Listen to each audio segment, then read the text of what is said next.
Kazuya अपनी setting से बात करते हुए एक शॉप की तरफ से जा रहा होता है। तभी दो लड़कियां उससे आकर टकरा जाती हैं। तभी इस दुकान के अंदर से एक चोर बाहर निकलता है जो कि इन सभी को मारने वाला था। जैसे ही गुंडा इन दोनों लड़कियों पर अटैक करता है तो काजुया उसके सामने आ जाता है। तुम दोनों यहाँ से भाग जाओ। पर अगली पल ये गुंडा यहाँ से भाग जाता है क्योंकि काजुया को चाकू लग चुका है। ये दोनों लड़कियाँ उसके पास आकर रोना शुरू कर देती है। मुझे ऐसा लगता है कि मैं मरने वाला हूँ। अब यहीं से हमारा सीन चेंज हो जाता है और काजुया एक दूसरे वर्ल्ड में रीइंकार्नेट हो चुका है और इस वर्ल्ड में उसका नाम है काइन। तभी उसकी मॉम उसे आकर गले से लगा लेती है। जैसे वो शीशे में देखता है वो ये पूछता है कि ये बच्चा कौन है, पर जैसे उसे ये पता लगता है कि ये उसी की बॉडी है तो वो काफी ज्यादा बौखला जाता है। क्या ये मैं हूँ? क्या मैं? अब ये दोनों उसका फीवर चेक करती है क्योंकि काइन एक हफ्ते बाद उठा है। जिसके बाद वो दोनों ही यहाँ से चली जाती है। इन दोनों के जाने के बाद वो ये सोच रहा होता है कि शायद से मैं मर चुका हूँ, लेकिन कोई बात नहीं, मैंने उन दोनों लड़कियों को तो बचा लिया। अब वो आसपास की सारी जगहों को चेक कर रहा होता है कि ये जगह कैसी है और वो कहाँ पर है। तभी एक मेड यहाँ पर आ जाती है और उसको ऐसा लगता है कि काइन ने अपनी चड्डी गीली कर दी है और वो उसकी चड्डी को चेंज करवा देती है। ये तुम क्या कर रही हो? फिर काइन बाहर आ जाता है और अपनी फैमिली के साथ खाना खा रहा होता है जहाँ पर उसे इस वर्ल्ड के बारे में और साथ में अपनी फैमिली के बारे में पता लगता है। जहाँ पर उसके दो भाई और हैं जिसका नाम है जिन और एलिस और एक छोटी बहन जिसका नाम है रैनी। फिर हमें काइन के फादर के बारे में बताया जाता है जो कि एक हाई रैंक नोबल है और उनकी एक काफी बड़ी आर्मी है जो कि मेनली फॉरेस्ट ऑफ मॉन्स्टर्स पर अपनी निगरानी रखते हैं। ये सारी बातें काइन को उसकी मेड बता रही होती है और साथ में वो इसे एडवेंचर्स के बारे में भी काफी कुछ बताती है। काइन ये कहता है कि मुझे भी मैजिक यूज करना है, उसमें अभी काफी टाइम है, तुम बस पढ़ाई करो। जिसके बाद वो डिसाइड कर लेता है कि वो इस वर्ल्ड में रहने वाला है और इस लाइफ को एंजॉय करेगा। जिसके बाद काइन अपने डैड से ये पूछता है कि मुझे मैजिक और इस किंगडम की हिस्ट्री के बारे में पढ़ना है, पर वो उसे मना कर देते हैं। तुम अभी काफी छोटे हो और इसके लिए तुम्हें कम से कम 5 साल का होना होगा। लेकिन वो अपने रूम में आकर फायर मैजिक को काफी आराम से यूज कर रहा होता है। तभी उसकी मेड यहाँ पर आ जाती है और वो इस मैजिक को गायब कर देता है। पर ये सारा कुछ करते हुए उसकी बहन उसे नोटिस कर लेती है। मैं तुम्हें काफी कुछ सिखा सकती हूँ।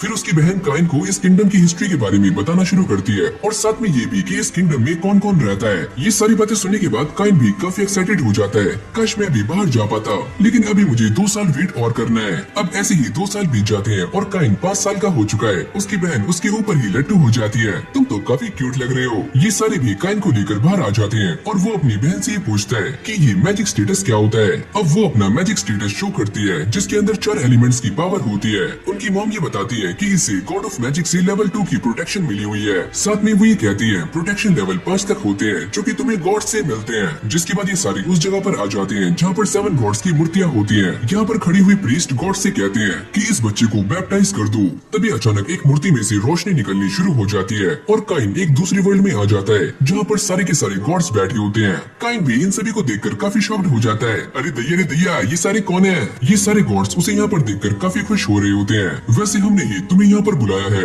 और मेरा नाम है जिनोम और मैं ही इस वर्ल्ड का क्रिएटर हूँ। जिसके बाद काइन को ये बताया जाता है कि उसकी डेथ कैसे हुई और अगर वो उन 2 लड़कियों को ना बचाता तो वो नल्ला वैसे ही पकड़ा जाता और सारे लोग उसे मार मार कर उसकी चटनी बना देते। ये सारी कहानी सुनने के बाद काइन समझ जाता है कि वो तो बस फालतू में मरा है। ये गॉड उसे बताते हैं कि वो एक अच्छा काम करते हुए मारा गया और इसलिए वो एक दूसरे वर्ल्ड में रीइंकार्नेट हो चुका है एक छोटा सा बच्चा बनकर जिसका नाम है काइन। काइन भी ये सारी बातें सुनकर उन गॉड से कहता है कि आपका शुक्रिया कि आपने मुझे इस वर्ल्ड में रीइंकार्नेट किया। तभी गॉड ऑफ मैजिक उसके सामने आ जाती है। चलो मैं तुम्हें अपनी प्रोटेक्शन देती हूँ। जिनोम भी ये कहते हैं अरे हाँ मैं भी। अब एक एक करके सारे गॉड सामने आते हैं और काइन को अपनी प्रोटेक्शन दे देते हैं। जिसके बाद जिनोम जोर जोर से हंसते हैं। तुम्हारे जाने का टाइम आ चुका है। प्रेजेंट में हम ये देखते हैं कि अभी ये सारे इन गॉड्स के सामने बैठे हुए हैं। प्रीस्ट ये कहते हैं कि मैंने आज से पहले इन स्टैचूज को ऐसे चमकते हुए नहीं देखा। यानी कि इससे एक बात तो साफ हो जाती है कि काइन को काफी सारे गॉड्स की प्रोटेक्शन मिल चुकी है। अभी सारे काइन से कहते हैं कि वो अपना स्टेटस दिखाए, पर वो ये कहता है कि मेरे पेट में काफी दर्द हो रहा है और वो यहाँ से भाग जाता है। तभी जिनोम उसके सामने आ जाते हैं। वो ये कहते हैं अपने स्टेटस को छुपाने के लिए स्टेटस काउंसिल का इस्तेमाल करो और वो भी इसी मैजिक का इस्तेमाल करता है। अब अगली सीन में हम ये देखते हैं कि सारे बैठकर आराम से खाना खा रहे होते हैं। काइन ये बताता है कि मुझे काफी सारे गॉड से प्रोटेक्शन मिली है। उसके डैड उससे पूछते हैं अगर ऐसी ही बात है तो अपना स्टेटस दिखाओ। लेकिन जैसे वो इन सभी को अपना स्टेटस दिखाता है तो ये सारे हक्के बक्के रह जाते हैं, खासकर उसके डैड। तुम्हारी पावर्स इतनी ज्यादा कैसे हो सकती हैं? लगता है मैं इसे फिक्स करना भूल गया। उसके डैड अब भी काफी ज्यादा शॉक में होते हैं और वो काइन से मना करते हैं कि वो अपना मैजिकल स्टेटस किसी को भी ना दिखाए क्योंकि ये सच में काफी ज्यादा है। अच्छा ठीक है, मैं इसके बारे में किसी को भी नहीं बताऊंगा। अपने रूम में आने के बाद वो एक समनिंग मैजिक की बुक को देखता है और ये सोचता है कि शायद से अब मैं एक फ्लफी एनिमल को समन कर पाऊंगा। अब बाहर आने के बाद वो ये ट्राई करता है कि वो एक फ्लफी से एनिमल को समन कर पाए, लेकिन यहाँ पर एक डीमन समन हो जाता है जो कि उसकी बहन और एक कैट एल के ऊपर अटैक कर देता है, लेकिन तभी काइन उनके सामने आ जाता है और वो उस पल को याद करता है कि कैसे उसने उन लड़कियों को बचाया था। लेकिन तभी ये डीमन उसकी एक जोरदार मुक्का मारता है, जिससे काइन की हालत काफी गंदी हो जाती है। वो ये कहता है कि मैं किसी को भी रोते हुए देख नहीं सकता, जिसके बाद वो अनसमनिंग मैजिक का इस्तेमाल करके इस डीमन को दोबारा से भेज देता है और जमीन पर गिर जाता है। ये दोनों लड़कियां उसके पास आकर रोना शुरू कर देती हैं और काइन को ऐसा लगता है कि वो दोबारा से मरने वाला है, पर ये बंदा अचानक से ही उठकर बैठ जाता है। मैं तो अब भी जिंदा हूँ, और ये दोनों ही उसे गले से लगा लेती हैं। मैं इस वर्ल्ड में सभी की हेल्प करने वाला हूँ, जिससे मुझे काफी खुशी मिलेगी। अगली सीन में हम ये देखते हैं कि यहाँ पर सारे के सारे लोग इकट्ठा हो चुके हैं और काइन के बर्थडे को सेलिब्रेट कर रहे होते हैं। उसके डैड उससे पूछते हैं कि सुनो बेटा, तुम बड़े होकर क्या बनना चाहते हो? काइन ये कहता है मैं बड़ा होकर ढिंचक पूजा बनना चाहता हूँ और साथ में अलग अलग जगहों को भी एक्सप्लोर करना चाहता हूँ और साथ ही में सबकी हेल्प भी। जिसके बाद वो ये फाइनलाइज कर लेता है कि वो बड़ा होकर एक एडवेंचरर बनने वाला है, ताकि वो इन सभी के स्माइल्स को प्रोटेक्ट कर सके। इस तरफ ये गॉड्स बात कर रहे होते हैं कि उन्होंने काइन को प्रोटेक्शन लेवल 5 तक ही दिया है। जिनोम ये कहते हैं पर ये तो काफी कम है, और जब वो 16 साल का हो जाएगा तो उसे इस कॉन्टिनेंट का सबसे स्ट्रॉन्ग इंसान बनना होगा,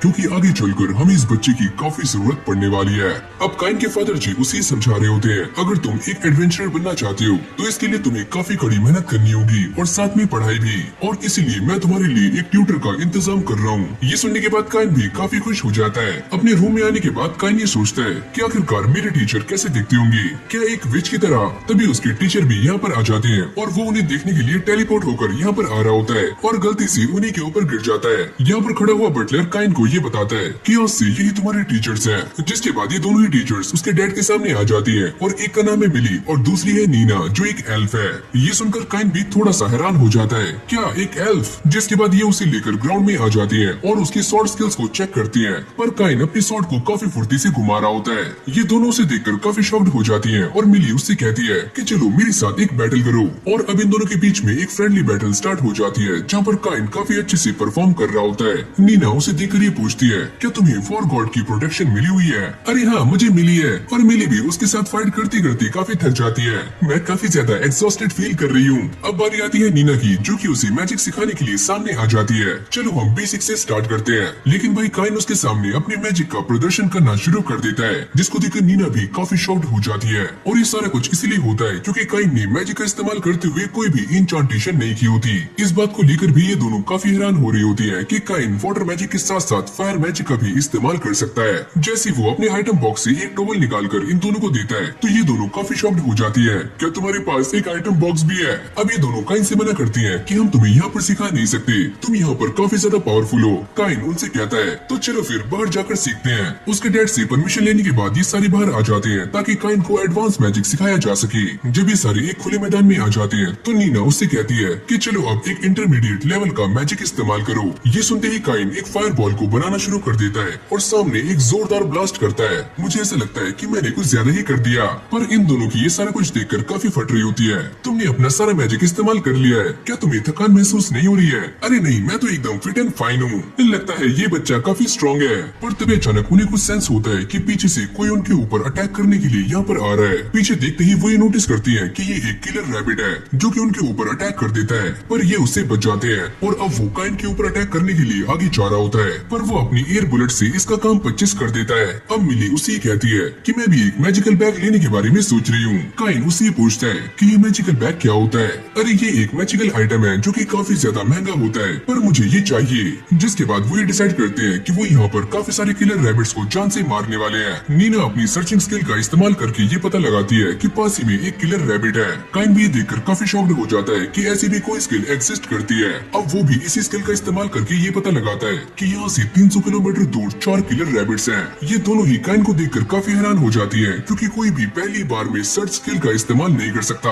और काइन ने ये कर दिखाया। जिसके बाद ये सारे उस जगह पर जाकर सारे के सारे किलर रैबिट्स को मारना शुरू कर देते हैं, और एक किलर रैबिट जंगल की तरफ जा रहा होता है और काइन उसका पीछा करने का ट्राई करता है, पर ये दोनों उसको रोक लेती हैं। तुम्हें वहाँ पर नहीं जाना चाहिए, आगे काफी खतरनाक मॉन्स्टर्स हैं, और डिकेड में एक बार ये मॉन्स्टर्स सिटी के ऊपर भी अटैक करते हैं। ये दोनों काइन से कहती हैं कि तुम्हें आगे चलकर एक काफी स्ट्रॉन्ग एडवेंचरर बनना है ताकि तुम सिटी को प्रोटेक्ट कर पाओ। अरे हाँ, मैं समझ गया। फिर हमें रात का सीन दिखाया जाता है जहाँ पर काइन लेवल 8 का हो चुका है, और वो ये देखकर काफी शॉक्ड हो रहा होता है कि मैंने तो बस कुछ ही किलर रैबिट्स को मारा है। और तभी ये बात सामने आती है कि उसके पास एक ऐसी स्किल है जिससे उसका लेवल अप काफी जल्दी हो रहा है, और वो ये सोचता है अगर लोगों को इसके बारे में पता लगा कि मेरे पास ये स्किल है तो वो मुझे जान से मार देंगे। काइन की ये सारा कुछ सोचकर काफी ज्यादा फट रही होती है और वो गॉड से ये कहता है कि आपने मेरे साथ ऐसा क्यों किया।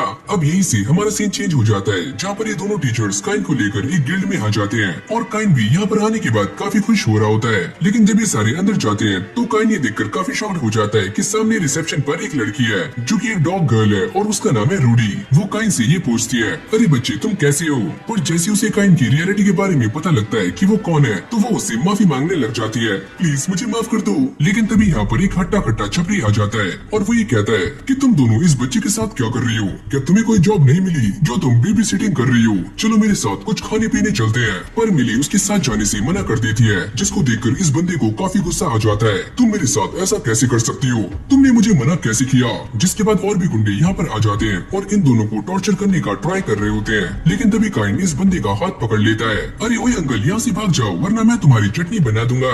और वो इसे एक फटका मारकर नीचे गिरा देता है। इससे ये बंदा काफी गुस्से में आ जाता है और काइन के ऊपर दोबारा से अटैक करता है, पर काइन उसे फिर से नीचे गिरा देता है। हाँ भाई अंकल आगे स्वाद। अबे ओए 1.5 फुटी तू है कौन? मेरा नाम है काइन और मैं इन दोनों का स्टूडेंट हूँ। जिसके बाद ये बंदा दोबारा से खड़ा होकर काइन के ऊपर एक के बाद एक अटैक्स कर रहा होता है, पर काइन भी इसके सारे अटैक्स को बड़ी आराम से डॉज कर रहा होता है। और अब ये काइन के ऊपर सीधा अटैक करता है और काइन उसे एक ही फिंगर से रोक देता है और उसे उठाकर सीधा बाहर फेंक देता है। तुम सारे भी बाहर निकल जाओ वरना मैं तुम्हारी चटनी बना दूंगा, समझे? लेकिन ये छपरी मानने वाले कहाँ थे और मिली की गर्दन पर एक चाकू रख देते हैं, जिससे काइन को काफी गुस्सा आ जाता है और अगले पल ये दोनों भी बाहर होते हैं। उसके दोनों ही टीचर्स काइन से काफी खुश हो जाती हैं। तुम्हारा शुक्रिया कि तुमने हमारी जान बचाई। अब ऐसे ही ट्रेनिंग करते करते काइन को इन दोनों के साथ 3 साल बीत जाते हैं और वो अब 8 साल का हो चुका है और इन दोनों को थैंक्स कर रहा होता है उसे ऐसी ट्रेनिंग करवाने के लिए। अब अगली सीन में काइन इस डेंजरस फॉरेस्ट में आ जाता है, जहाँ पर वो काफी बड़ी बड़ी मॉन्स्टर्स को हराता है और उसका ये मैजिक इतना ज्यादा स्ट्रॉन्ग होता है कि उसे दूर से एक नाइट देख लेता है और उसको ऐसा लगता है कि कोई हमारे ऊपर हमला कर रहा है। जिसके बाद सारे के सारे नाइट्स जंगल की तरफ निकल जाते हैं और सारे लोगों की काफी फट रही होती है कि प्लीज गॉड हमें बचा लो। काइन ने भी यहाँ पर सारे के सारे मटेरियल को इकट्ठा कर लिया होता है और इस स्क्वाड के लीडर उसके डैड होते हैं। जब काइन यहाँ से जाता है तो उसकी ड्रेस का एक पार्ट यहीं पर गिर जाता है और जब ये सारे के सारे सोल्जर्स यहाँ पर आकर देखते हैं तो वो ये देखकर काफी हैरान हो जाते हैं कि यहाँ पर एक काफी बड़ा गड्ढा है। इस तरफ काइन ने काफी सारे वुल्व्स को हरा दिया होता है। ये देखकर उसकी दोनों ही टीचर्स काफी खुश हो रही होती हैं। ये बच्चा तो सच में काफी कमाल का है। और तभी हमें ये पता लगता है कि आज काइन की ट्रेनिंग का आखिरी दिन है, यानी कि आज वो ग्रेजुएट होने वाला है। जिसके बदले में वो इन दोनों को मैजिकल बैग्स देता है जो कि उसने खुद ही बनाए हैं। वो ये जानने के बाद काफी शॉक्ड हो जाती है कि ये दोनों बैग्स ब्लड ओगर और अर्थ ड्रैगन के मटेरियल से बने हुए हैं। ये सुनते ही मिली के हाव भाव चेंज हो जाते हैं। वो दोनों ही मॉन्स्टर्स काफी ज्यादा खतरनाक थे, जिन्हें पूरी ए रैंक की पार्टी भी हरा नहीं पाई और तुमने उन्हें अकेले ही हरा दिया। जिसके बाद काइन उनसे ये कहता है, ये मैजिकल बैग ज्यादा होल्ड नहीं कर सकता सिवाय मेरे घर की। इतनी छोटी चीज इसके अंदर काफी आराम से आ सकती है। ये सुनते ही मिली काफी शॉक्ड हो जाती है कि ये तो सच में काफी बड़ा है, पर ये उन्हें लेने से मना कर रही होती है क्योंकि ये बैग्स काफी कीमती हैं और कोई भी हमसे इन्हें चुरा सकता है। अरे ना ना इसकी टेंशन मत लो, हम तीनों के अलावा जो भी इन बैग्स को छुएगा तो इनका वजन काफी गुना बढ़ जाएगा और कोई भी इन्हें चुरा नहीं सकता। लगता है ये बच्चा सच में काफी ऊपर है। अरे यार फिर से गलती हो गई। ये सारी बातचीत खत्म हो जाने के बाद इन दोनों के जाने का टाइम हो जाता है। वो ये कहती है कि जब तुम बड़ी हो जाओ और तुम्हें कोई भी जरूरत हो तो तुम हमें बुला सकते हो। जाते हुए काइन भी उन दोनों को थैंक्स करता है। पर भाई घर आने के बाद इस बच्चे की क्लास लगनी शुरू हो जाती है। तुम्हारा ये है कि उस फॉरेस्ट में क्या कर रहा था? मैंने तो बस अपनी थोड़ी सी मैजिक का इस्तेमाल करके उन दोनों मॉन्स्टर्स को मारा है और कुछ भी नहीं। क्या थोड़ी सी मैजिक का? मैंने तुमसे कितनी बार मना किया है कि अपनी मैजिक का सही से इस्तेमाल करो। यहाँ पर सभी को ऐसा लगा कि मॉन्स्टर्स ने हमारे ऊपर अटैक कर दिया है। अब ऐसी ही काइन की एक लंबी क्लास लगनी शुरू हो जाती है और ये बेचारा कुछ भी बोल नहीं पाता। अब अगली सीन में हम काइन को देखते हैं जो कि एक काफी खतरनाक ड्रैगन से लड़ रहा होता है और वो अपने टेलीपोर्टेशन मैजिक का इस्तेमाल करके और साथ में अपनी स्वॉर्ड से इस ड्रैगन को काफी आराम से हरा देता है। लेकिन जैसे वो अपने स्टैट्स को चेक करता है तो वो ये देखकर काफी शॉक्ड हो जाता है कि उसका पावर लेवल पहले के मुकाबले काफी गुना बढ़ चुका है। लगता है मैंने फिर से कुछ कर दिया। मैजिक का लेवल 8 मिलियन होने के साथ साथ उसे enemy of all monsters and dragon killer का भी टाइटल मिल जाता है। अब ऐसे ही काइन को 2 साल बीत जाते हैं और वो अपनी फैमिली के साथ रॉयल कैपिटल में जा रहा है ताकि वो अपना डेब्यू कर सके। लेकिन आगे जाने से पहले हम ये जान लेते हैं कि काइन अब 10 साल का हो चुका है। अभी सारे ऐसे ही बातें कर रहे होते हैं कि काइन की बहन स्कूल अटेंड करने वाली है। काइन अपने डैड से ये पूछता है कि हम सारे वहाँ तक कब पहुँचेंगे। वो ये कहते हैं अगर हमारे रास्ते में कोई भी मॉन्स्टर्स नहीं आए तो लगभग 1 हफ्ते में। ये सुनते ही वो अपनी सर्चिंग स्किल का इस्तेमाल करके ये पता लगाता है कि आगे 3 किलोमीटर दूर एक बैटल चल रही है। ये सुनकर उसके डैड भी काफी शॉक्ड हो जाते हैं। तुम तो काफी दूर का देख सकते हो। इनके 2 सोल्जर्स आगे चेक करने के लिए जाते हैं पर काइन ये कहता है कि वो टाइम पर नहीं पहुंच पाएंगे। अब वो अपनी बूस्ट का इस्तेमाल करके करके काफी तेजी से भागना शुरू कर देता है और इस कैरी से भी आगे निकल जाता है। फिर हमें आगे का सीन दिखाया जाता है जहाँ पर ये मॉन्स्टर्स नाइट्स को मार रहे होते हैं, लेकिन अब भी कुछ नाइट्स हैं जो हार नहीं मानते।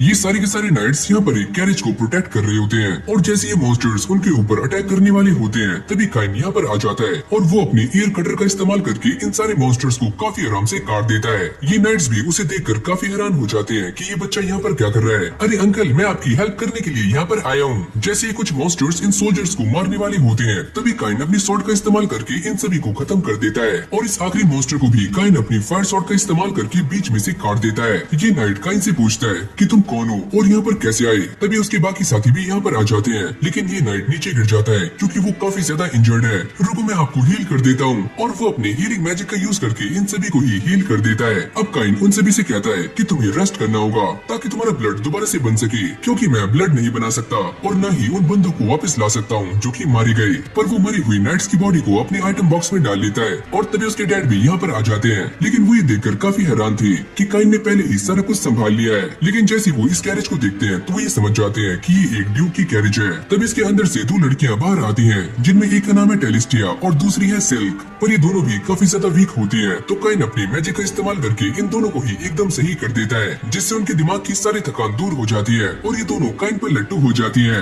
अब सिल्क उसका हाथ पकड़ लेती है कि मैंने तुम्हें लड़ते हुए देखा, तुम तो काफी कमाल की हो। वो ये पूछती है कि तुम कहाँ पर जा रहे हो। काइन उनसे कहता है कि मैं तो बस कैपिटल में जा रहा था, तो चलो हमारे साथ चलो। और ये सारा कुछ देखकर उसके डैड भी हक्के बक्के रह जाते हैं, ये सारा कुछ क्या हो रहा है। अब अगले सीन में ये तीनों कैरेज में बैठकर जा रहे होते हैं, जहाँ पर ये दोनों ही लड़कियां काइन से काफी ज्यादा चिपक कर बैठी होती हैं और भाई काइन को काफी ऑकवर्ड फील हो रहा होता है। ये दोनों काइन से कहती हैं कि तुम मुझे सिल्क बुलाओ और मुझे टेल्स। तभी एक नाइट इन सभी से कहता है कि वो रेनोवा टाउन में पहुंचने वाले हैं। अब ऐसे ही आगे चलते चलते टाउन आ जाता है और काइन यहाँ से निकलने का ट्राई कर रहा होता है, पर ये दोनों ही उसको पकड़ लेती हैं कि तुम यहाँ से मत जाओ, हमारे साथ रहो, हम सारे एक साथ रेस्ट करेंगे। तभी उसके डैड यहाँ पर आ जाते हैं। भले ही काइन 10 साल का है, लेकिन वो तुम्हारे साथ एक रूम में नहीं जा सकता।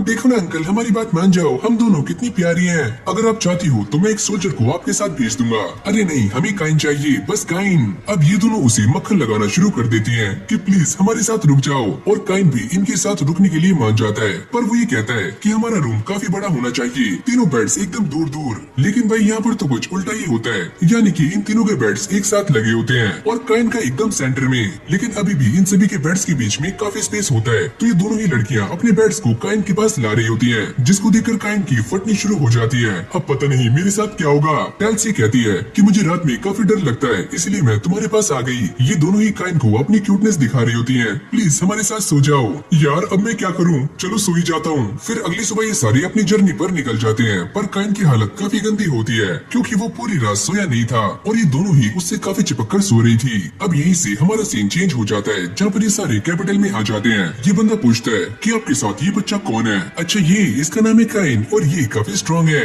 अब ये सारे अपना अपना इंट्रोडक्शन दे रहे होते हैं। ये बंदा कहता है कि मेरा नाम है वॉन और मैं यहाँ की ऑर्डर का एक कमांडर हूँ और तुम्हारा शुक्रिया कि तुम हमारी मरी हुई सोल्जर्स की बॉडी को यहाँ पर लेकर आए। काइन भी इस बंदे से मिलने के बाद काफी इम्प्रेस हो जाता है, जिसके बाद ये दोनों बाहर आ जाते हैं और मरी हुई सोल्जर्स की बॉडी को कवर अप कर रहे होते हैं। वॉन उससे कहता है कि चलो तुम्हें किंग बुला रहे हैं। क्या मुझे, वो भी किंग। अगली सीन में काइन किंग के सामने खड़ा हुआ होता है। ये बंदा कहता है कि इसी बच्चे ने काफी खतरनाक मॉन्स्टर्स को मारकर प्रिंसेस और सिल्क को बचाया है। यहाँ पर खड़े हुए सारे लोग काइन की तारीफें कर रहे होते हैं। किंग उससे ही कहते हैं तुमने हमारे बच्चे को बचाया है, तो मैं तुम्हें यहाँ का बैरन बनाता हूँ और तुम्हें एक मेंशन भी देने वाला हूँ और साथ में कुछ गोल्ड कॉइन्स भी। लेकिन तभी एक छपरी बीच में बोल जाता है ये तो बस 10 साल का बच्चा है और इसे इतना सारा कुछ। क्या तुम्हारे अंदर दम था कि तुम उन मॉन्स्टर्स को जान से मार पाओ। और ये बंदा अपने आप ही चुप हो जाता है। काइन के पास कोई और चॉइस नहीं होती, तो वो इन सारी बातों को मानने के लिए रेडी हो जाता है। अब किंग जाते हुए उससे ही कहते हैं कि मैं तुमसे अकेले में कुछ बात करना चाहता हूँ। इस तरफ काइन और उसके डैड किंग के आने का वेट कर रहे होते हैं। तुम मेरे काफी होनहार बेटे हो जो कि इतनी जल्दी प्रमोट हो गए।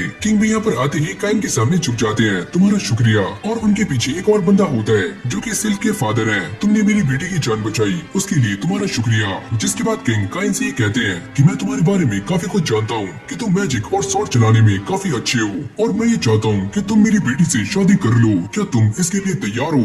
ये भी कहता है अरे हाँ, तुम मेरी बेटी सिल्क से भी शादी कर लो। अरे क्या, दो शादी। इससे पहले काइन उन्हें मना करता तो किंग उसकी सारी पोल पट्टियाँ खोलनी शुरू कर देते हैं। तुम हमारी बच्चों के साथ कैरेज में चिपक कर बैठे थे और रात में उनके साथ सोए भी हो। अरे हाँ, एकदम सही बात है, तुम्हें ही उनसे शादी करनी होगी। फिर हमें कुछ टाइम पहले का सीन दिखाया जाता है जहाँ पर ये सारे बैठकर डिस्कस कर रहे होते हैं कि काइन उन सभी के लिए कितना ज्यादा इम्पोर्टेंट है। और जब इन लड़कियों से ये पूछा जाता है क्या तुम काइन से शादी करने के लिए रेडी हो, तो वो फटाक से मान जाती हैं। तभी किंग भी यहाँ पर आ जाते हैं। तो चलो फिर मेरा यही फैसला है कि हम काइन को अपने किंगडम में रखने वाले हैं और तुम दोनों से उसकी शादी होगी। फिर हमारी कहानी प्रेजेंट में आ जाती है जहाँ पर काइन अपने डैड के पास आ जाता है और उनसे ये पूछता है कि अब मैं क्या करूँ। अरे कोई मुझे नहीं पता, और चिपक कर बैठ उनके साथ। काइन के पास कोई और ऑप्शन नहीं होता तो वो इन दोनों से शादी करने के लिए मान जाता है। ये सुनते ही वो दोनों भी काफी खुश हो जाती हैं। जिसके बाद काइन टेंपल में जाकर सभी गॉड्स के सामने प्रे कर रहा होता है और अब वो उसके सामने आ जाते हैं। काइन उन सभी को ये बताता है कि उसका स्टेटस काफी अजीब तरह से बिहेव कर रहा है। जिनोम उससे कहते हैं कि तुम पहले से काफी स्ट्रॉन्ग जो हो चुके हो और क्या तुम एक डेमी गॉड बनना चाहते हो। लेकिन ये सारी बातें काइन के सर के ऊपर से जा रही होती है। जिनोम उससे कहते हैं कि हमारे पास यहाँ पर ज्यादा कुछ नहीं है और हम यहाँ पर काफी ज्यादा बोर हो रहे हैं, क्या तुम हमारे लिए कुछ बना सकते हो। पर यहीं से हमारा सीन चेंज हो जाता है जहाँ पर काइन यहाँ से बाहर आ जाता है और उसकी मुलाकात पाल्मा से होती है। वो ये पूछता है कि तुम यहाँ पर क्या कर रही हो। यहाँ पर मेरे अंकल की दुकान है और मैं यहीं पर ट्रेनिंग करती हूँ। अब उसके अंकल भी यहाँ पर आ जाते हैं और पाल्मा उनसे कहती है कि इसका नाम है काइन और ये एक नोबल है। ये अंकल उसे लेकर अपनी शॉप में आ जाते हैं जहाँ पर काइन अलग अलग चीजों को नोटिस कर रहा होता है। यहाँ पर तो काफी सारी चीजें हैं, क्या आप मेरे लिए एक चीज बना सकते हो। पर वो क्या है। जिसके बाद काइन उन्हें वो गेम बनाकर दिखाता है और वो ये कहता है कि ये गेम सच में काफी इंटरेस्टिंग है। अरे हाँ, ये गेम दिखने में काफी अच्छी लग रही है और मैं इसे काफी मोटे मुनाफे पर बेच सकता हूँ। और हाँ, इसको बनाने में जितना भी खर्चा आएगा वो सारे पैसे मैं दूंगा। ये लो एक गोल्ड कॉइन। जिसको देखते ही इस बंदे के सारे होश उड़ जाते हैं। वो ये कहता है कि तुम इसके बारे में चिंता मत करो, मैं इसे बनाने में पूरी मेहनत लगा दूंगा। जैसे ही काइन यहाँ से बाहर आता है तो रैनी उसके सामने आ जाती है। वो ये कहती है कि तुम कहाँ पर चले गए थे और मुझे तुम्हें अपनी काफी सारी ड्रेसेस दिखानी है। अरे अरे, तुम सारी ड्रेसेस में काफी सुंदर लगती हो, तुम्हारा शुक्रिया। अब वो इसे लेकर रूम में आ जाती है और उसे अलग अलग ड्रेसेस पहनकर दिखा रही होती है। काइन भी उससे कहता है कि तुम इन सारी ड्रेसेस में काफी सुंदर लग रही हो। अब अगली सीन में काइन दोबारा से उस बंदे के पास आ जाता है जिसने ये गेम यानी कि रिवर्सी को बना दिया है। काइन उससे कहता है कि ये तो बिल्कुल वैसी है जैसे कि मैंने सोचा था। अब काइन इन सभी को ये बता रहा होता है कि आखिरकार इस गेम को कैसे खेलते हैं। पाल्मा ये कहती है कि ये गेम तो सच में काफी अच्छा है और मैं इसे बार बार खेलना चाहती हूँ। ये बंदा भी इस गेम को देखकर काफी शॉक्ड हो जाता है, ये तो काफी ज्यादा बिकने वाला है। अब काइन उससे कहता है तो चलो इसके अलग अलग वर्जन्स बनाते हैं, कुछ आम लोगों के लिए और कुछ नोबल्स के लिए। यहाँ तक कि वो ये भी कहता है कि उसे कुछ नॉर्मल वाली भी चाहिए जो कि आम लोग भी अफोर्ड कर पाए। ये बंदा काइन से कहता है कि हमें इन्हें बनाने के लिए काफी मोटा खर्चा लगने वाला है। ये सुनते ही काइन उसे दोबारा से गोल्ड कॉइंस दे देता है, चलो अपना काम चलाओ। और वो भी काफी खुश हो जाता है और अभी दोनों एक कॉन्ट्रैक्ट बना रहे होते हैं जिससे 3 साल तक ये सेम प्रोडक्ट कोई और बना नहीं सकता। जैसे ये कॉन्ट्रैक्ट पूरा हो जाता है तो काइन उससे कहता है कि तुम मुझे एक और रिवर्सी बनाकर दे सकते हो। इस तरफ ही गॉड्स भी रिवर्सी खेलते हुए उसे काफी एंजॉय करते हैं। लेकिन जैसे काइन अपने घर पर आता है तो मेड उससे कहती है कि सेरेमनी स्टार्ट हो चुकी है। ये सुनते ही काइन काफी शॉक्ड हो जाता है। अब वो जाकर जल्दी से कैरेज के अंदर बैठ जाता है। उसके डैड उससे ये कहते हैं कि आज तुम बैरन बनने वाले हो तो वहाँ पर काफी सारे लोग होंगे जो कि तुमसे ये कहेंगे कि हमारी बेटी से शादी कर लो, लेकिन तुम उन सभी का ध्यान रखना।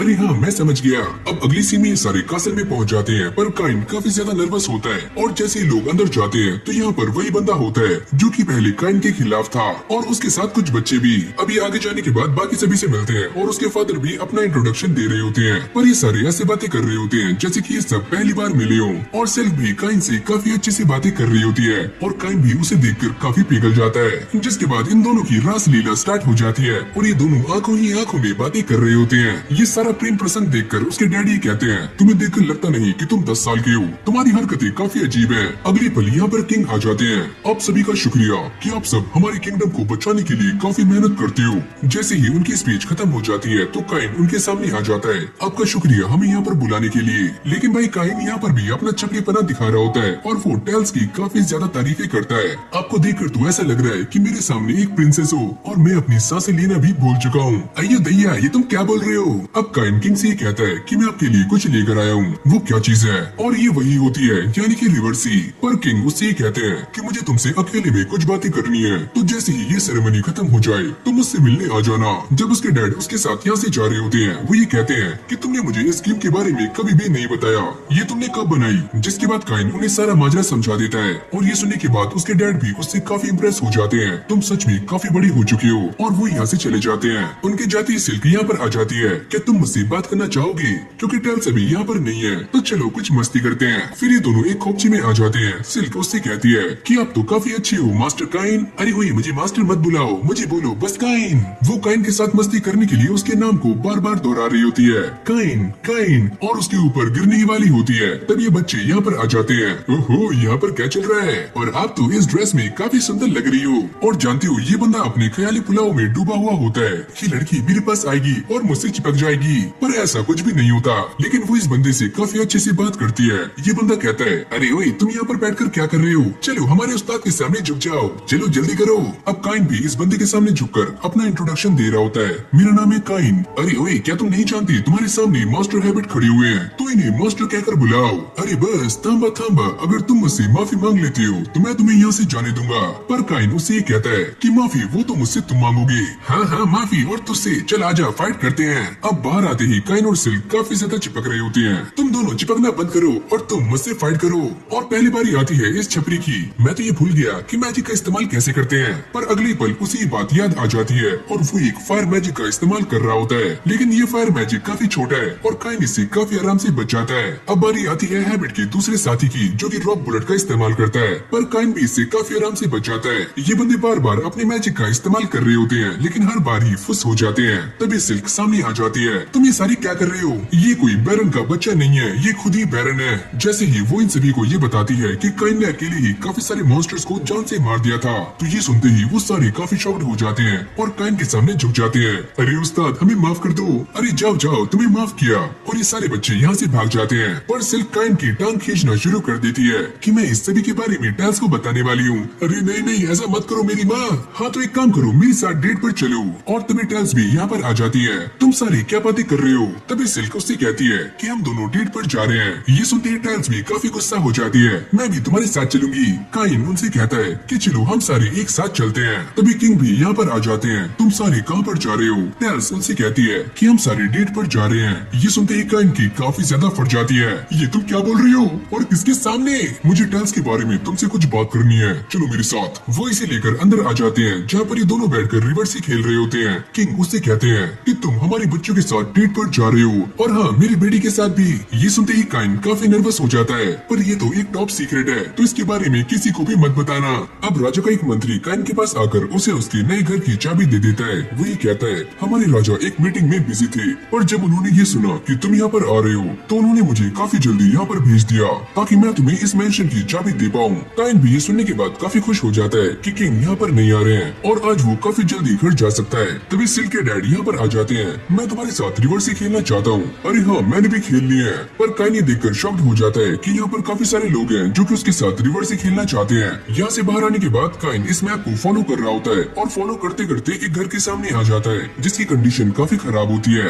पर काइन की इस बात से काफी ज्यादा फट रही होती है कहीं इस घर के अंदर कोई घोस्ट ना हो, क्योंकि यहाँ पर काफी ज्यादा अंधेरा होता है और वो अपनी लाइट बॉल का इस्तेमाल करके यहाँ पर रोशनी कर देता है। इस घर की कंडीशन सच में काफी खराब होती है, तो काइन अपनी ऑल क्लीन मैजिक का इस्तेमाल करके इस पूरे घर को ही एक बार में रिपेयर कर देता है। ये जगह अब देखने में काफी सुंदर लग रही होती है। तभी उसकी मेड भी यहाँ पर आ जाती है जिसका नाम है सिल्विया। काइन भी उसे देखकर काफी खुश हो जाता है और उसके साथ में काफी सारी मेड्स और भी होती हैं। वही कहती है कि हम तुम्हारी सेवा में एकदम तत्पर हैं। इनके साथ में एक और बंदा आता है जिसका नाम है कोलान, और ये एक बटलर है। सिल्विया के अंदर अचानक से ही जान आ जाती है और वो सारी मेड्स को ये ऑर्डर देती है जाकर वहाँ पर सफाई करो। और जैसे वो सफाई करने का ट्राई करती है तो वो ये कहती है कि यहाँ पर कोई भी धूल नहीं है। अरे मैंने तुम्हारे आने से पहले ही सारी धूल साफ कर दी। जिसके बाद कोलान काइन से कहता है कि हम यहाँ पर सारा कुछ संभाल लेंगे, आप अपने घर जा सकते हो। ये सुनने के बाद काइन भी काफी शॉक्ड हो जाता है। अरे आज तो मेरे बड़े भाई घर पर आ रहे हैं। अब घर आने के बाद ये सारी बातें कर रहे होते हैं। रैनी ये कहती है कि काइन मैं भी तुम्हारे नए घर में जाना चाहती हूँ, पर उसके बड़े भाई ये कहते हैं मैंने तो ऐसा सुना है कि वहाँ पर भूत रहते हैं, तो क्या हुआ काइन मुझे प्रोटेक्ट करेगा, क्यों है ना काइन। अब अगली सीन में ये सारे काइन के इस न्यू मेंशन में आ जाते हैं और वो ये देखकर काफी ज्यादा शॉक थे कि ये मेंशन एकदम ब्रांड न्यू है। उसके डैड ये कहते हैं जब मैं पहले यहाँ पर आया था तो ये घर काफी टूटा फूटा था, क्या तुमने कुछ किया है? मैंने बस थोड़ी सी मैजिक का इस्तेमाल किया है और कुछ भी नहीं। जिसके बाद ये सारे लाइब्रेरी में आ जाते हैं और ये सारी जगह देखकर काफी इंप्रेस हो रहे होते हैं। पर तभी अचानक यहाँ से सिल्विया के चिल्लाने की आवाज आती है। काइन को ऐसा लगता है कि शायद से यहाँ पर मॉन्स्टर्स ने अटैक कर दिया है, पर यहाँ पर आते ही ये बात क्लियर हो जाती है कि सारे इस ड्रैगन से डर रहे हैं जो कि काइन ने यहाँ पर लगाया है, और ये एक स्टैचू है। उसके डैड की ये देखकर फटनी शुरू हो जाती है, ये क्या चीज है और ये यहाँ पर क्या कर रहा है। काइन उन्हें सारी बातें एक्सप्लेन करता है कि वो कुछ टाइम पहले जंगल में गया था जहाँ पर उसने इस ड्रैगन को हराया था, यानी कि ये जो स्टैचू है वो सच में एक रियल ड्रैगन है। उसके डैड ये कहते हैं कि ये तो एक काफी खतरनाक ड्रैगन है जिसे ए रैंक की टीम भी हरा नहीं पाई क्योंकि ये एक रेड ड्रैगन है और तुमने इसे हरा दिया। काइन ये सुनने के बाद काफी शॉक्ड हो जाता है कि इस ड्रैगन की कीमत कम से कम 10 मिलियन येन है। अभी सारे फैमिली वाले बात कर रहे होते हैं कि काइन का एक न्यू मेंशन बन चुका है तो इसके लिए उसे पार्टी देनी होगी। बटलर ये कहता है कि मैंने आपके लिए सारी लिस्ट बना दी है, पर जैसे काइन इसको चेक करता है तो इसके अंदर उस बंदे का भी नाम होता है जिसका नाम है मार्कस। अब काइन कोलान से कहता है कि हम इसे भगा नहीं सकते, पर वो इसके लिए मना कर देता है क्योंकि ये बंदा भी एक नोबल है। पार्टी के बारे में सोचते ही काइन का दिमाग घूमना शुरू हो जाता है। यहाँ पर काफी सारे लोग आएंगे, उनका खाना और मैं उन सभी को क्या गिफ्ट दूंगा। अब अगली सीन में हम काइन को देखते हैं जो अपनी मैजिक का इस्तेमाल करके कुछ ग्लासेस बना रहा होता है। वो डिसाइड करता है कि वो इन्हीं ग्लासेस को नोबल्स को देगा जो काफी यूनिक है। इस तरफ भी खाना बनकर रेडी हो जाता है और ये है हैम बर्गर्स, और जैसे सिल्विया इन्हें टेस्ट करती है तो उसे ये काफी ज्यादा पसंद आते हैं। अब काइन ये बताता है कि मैंने एक वाइन भी बनाई है जिसका नाम है स्पार्कलिंग वाइन, जिसके लिए मैंने अपनी मैजिक का इस्तेमाल किया है। और जैसे सिल्विया इसे ट्राई करती है तो ये भी उसे काफी ज्यादा अच्छी लगती है। देखते ही देखते सिल्विया एक के बाद एक ड्रिंक्स को गटकना शुरू कर देती है। अब काइन किंग के पास आ जाता है जो कि उससे थोड़े से गुस्सा होते हैं। तुम्हारी तरफ से मुझे कोई भी इन्विटेशन नहीं आया, क्या मैं जान सकता हूँ वो क्यों? किंग की इस बात से काफी सुलग रही होती है कि काइन ने उन्हें पार्टी में इनवाइट नहीं किया। एरिक ये कहता है देखो मेरे पास भी इन्विटेशन है। काइन भी किंग को समझाने का काफी ट्राई कर रहा होता है कि वो उन्हें इन्विटेशन कार्ड देने वाला था, पर किंग काफी बिजी थे। ये सारी बातें मैं नहीं जानता, मुझे भी इन्विटेशन कार्ड चाहिए। ये मिलते ही किंग काफी खुश हो जाते हैं। हाँ भाई नल्ले, ये रहा मेरा इन्विटेशन कार्ड। अब उड़ा मजाक। जाने से पहले ये दोनों काइन से कहते हैं कि हम तुम्हारी पार्टी में आने के लिए एकदम तैयार हैं और साथ में सिल्क और टैल्स को भी अपने साथ लेकर आएंगे। इस तरफ ये सारी मेड्स इस बात को सुनने के बाद काफी शॉक्ड हो जाती हैं कि किंग भी इस पार्टी में आने वाले हैं। काइन उन्हें समझाते हुए कहता है कि ये सारा कुछ इसलिए है क्योंकि टैल्स और सिल्क दोनों ही मेरी फियांसे हैं। सिल्विया उनसे कहती है चाहे कोई भी आए हमें बस अपना बेस्ट देना है। यहीं से हमारा सीन चेंज होकर पार्टी पर आ जाता है जहाँ पर ये सारे के सारे मेहमान पार्टी में आ रहे होते हैं। यहाँ तक कि एरिक भी सिल्क को लेकर यहाँ पर पहुँच जाता है और जैसे ये दोनों अंदर आते हैं तो वो ये देखकर काफी हैरान हो जाते हैं कि उनके सामने एक रेड ड्रैगन है। तभी सिल्क फटाक से ये कहती है कि मैं भी एक दिन इसी घर में रहूंगी। अरे हाँ हाँ, इसमें अभी काफी टाइम है। अब अगली सीन में काइन इन सभी को थैंक्स करता है कि वो सारे यहाँ पर आए। मैंने आप सभी के लिए कुछ ड्रिंक्स और फूड का भी इंतजाम किया है तो आप सारे एंजॉय करो। चीयर्स। एरिक तो इस ड्रिंक को पीते ही हवा में उड़ने लग जाता है और साथ में वो इस ग्लास की भी तारीफें करता है कि ये ग्लास काफी अच्छा है। काइन उससे कहता है कि ये ग्लास आप सभी के लिए एक गिफ्ट है जिसे आप सभी अपने घर लेकर जा सकते हो। जब ये सारी बातें कर रहे होते हैं तभी अचानक से किंग भी यहाँ पर आ जाते हैं जिसको देखकर ये सारे लोग काफी चौंक जाते हैं। तुम सारे हैरान मत हो, मैं तुम्हें यहाँ पर परेशान करने नहीं आया हूँ, मैं भी इस पार्टी को एंजॉय करने के लिए यहाँ पर आया हूँ। जैसे किंग ये ड्रिंक पीते हैं तो वो भी काफी खुश हो जाते हैं। अरे वाह मामा मिया। वो टेल से पूछते हैं कि तुम्हें ये खाना कैसे लगा? हाँ ये खाना सच में काफी अच्छा है। तभी क्वीन भी यहाँ पर आ जाती है। वो सच में काफी अच्छी चीज है, क्या तुम उसे हमारे महल में लगवा सकते हो? और यहाँ पर वो जेट स्प्रे की बात कर रही होती है। अब किंग भी इसे यूज करते हैं और उन्हें भी काफी मजा आ जाता है। तुम कल ही इसे हमारे महल में लगवा दो। ये सारा सामान और साथ में खाना पीना देखकर किंग काइन की तारीफें करते हैं कि ये सारा कुछ सच में काफी अच्छा है। तभी कोलान यहाँ पर आ जाता है। सुनो मास्टर, बाहर कोई आया है और ये बंदा कोई और नहीं बल्कि मार्किस है। तुम्हारा घर तो एक डॉग हाउस की तरह लग रहा है। पर जैसे वो अंदर आता है तो वो ये देखकर काफी शॉक्ड हो जाता है कि उसकी आंखों के सामने एक काफी बड़ा रेड ड्रैगन है। अब सारे लोग उसे देखकर ही कहते हैं कि ये फुद्दू दोबारा से यहाँ पर आ गया, इसके पास तो कोई भी मैनर्स नहीं है। काइन उसे जैसे ही ये ड्रिंक सर्व करता है तो वो झूठ बोलते हुए ये कहता है कि ये ड्रिंक बिल्कुल भी अच्छी नहीं है, एकदम बकवास। काइन भी उसकी सारी हरकतों को नोटिस कर रहा होता है। ये बंदा तो सच में काफी ठरकी है और मैं इसे सबक सिखा दूंगा। लेकिन ये एक हाई रैंक बंदा है तो काइन इसका कुछ भी बिगाड़ नहीं सकता, इसीलिए वो इसे गिफ्ट में ये ग्लास देता है। मार्किस ये कहता है कि ये सारे ग्लासेस तो काफी अच्छे हैं और मुझे ये सारे के सारे चाहिए और साथ में ये सारे ड्रिंक्स भी। लेकिन काइन उसे ये देने से मना कर देता है। तुम्हारी हिम्मत कैसे हुई मुझे मना करने की? अरे रुको रुको, मैं आपको एक स्पेशल चीज देने वाला हूँ। अच्छा तो वो क्या चीज है, मेरे पास लेकर आओ। लेकिन जैसे काइन यहाँ से हटता है तो उसके पीछे किंग खड़े हुए होते हैं जिनको देखकर मार्किस की काफी ज्यादा फट जाती है और वो किंग के सामने झुक जाता है। अरे प्लीज माय बाप, मुझे माफ कर दो, मेरे मुंह से निकल गई। किंग भी उसकी बातों पर बिलीव नहीं करते। आज मैंने तुम्हारा बिहेवियर देख लिया है और इसके बारे में हम बाद में बात करेंगे। तभी सिल्क काइन के पास आ जाती है। मैं ये जानती हूँ कि ये सारा कुछ तुम्हारा प्लान था। और किंग भी उसके पीछे आ जाते हैं। तुमने मुझे क्या कहा था, मैं एक स्पेशल सरप्राइज हूँ, वो भी मार्किस के लिए। अरे हाँ मुझे माफ कर दो। फिर भाई किंग उसे लेके अपने रूम में आ जाते हैं और उसे लगातार 2 घंटों तक डांट रहे होते हैं जिससे काइन की हालत काफी गंदी हो जाती है। प्लीज मुझे माफ कर दो, प्लीज मुझे माफ कर दो। अब यहाँ से जाते हुए काइन की मुलाकात दाइम से होती है, जो उसे लेकर एक रूम में आ जाता है। दाइम उससे कहता है कि तुम अपना सारा सामान यहाँ पर रख सकते हो और साथ में मॉन्स्टर्स के मटेरियल भी।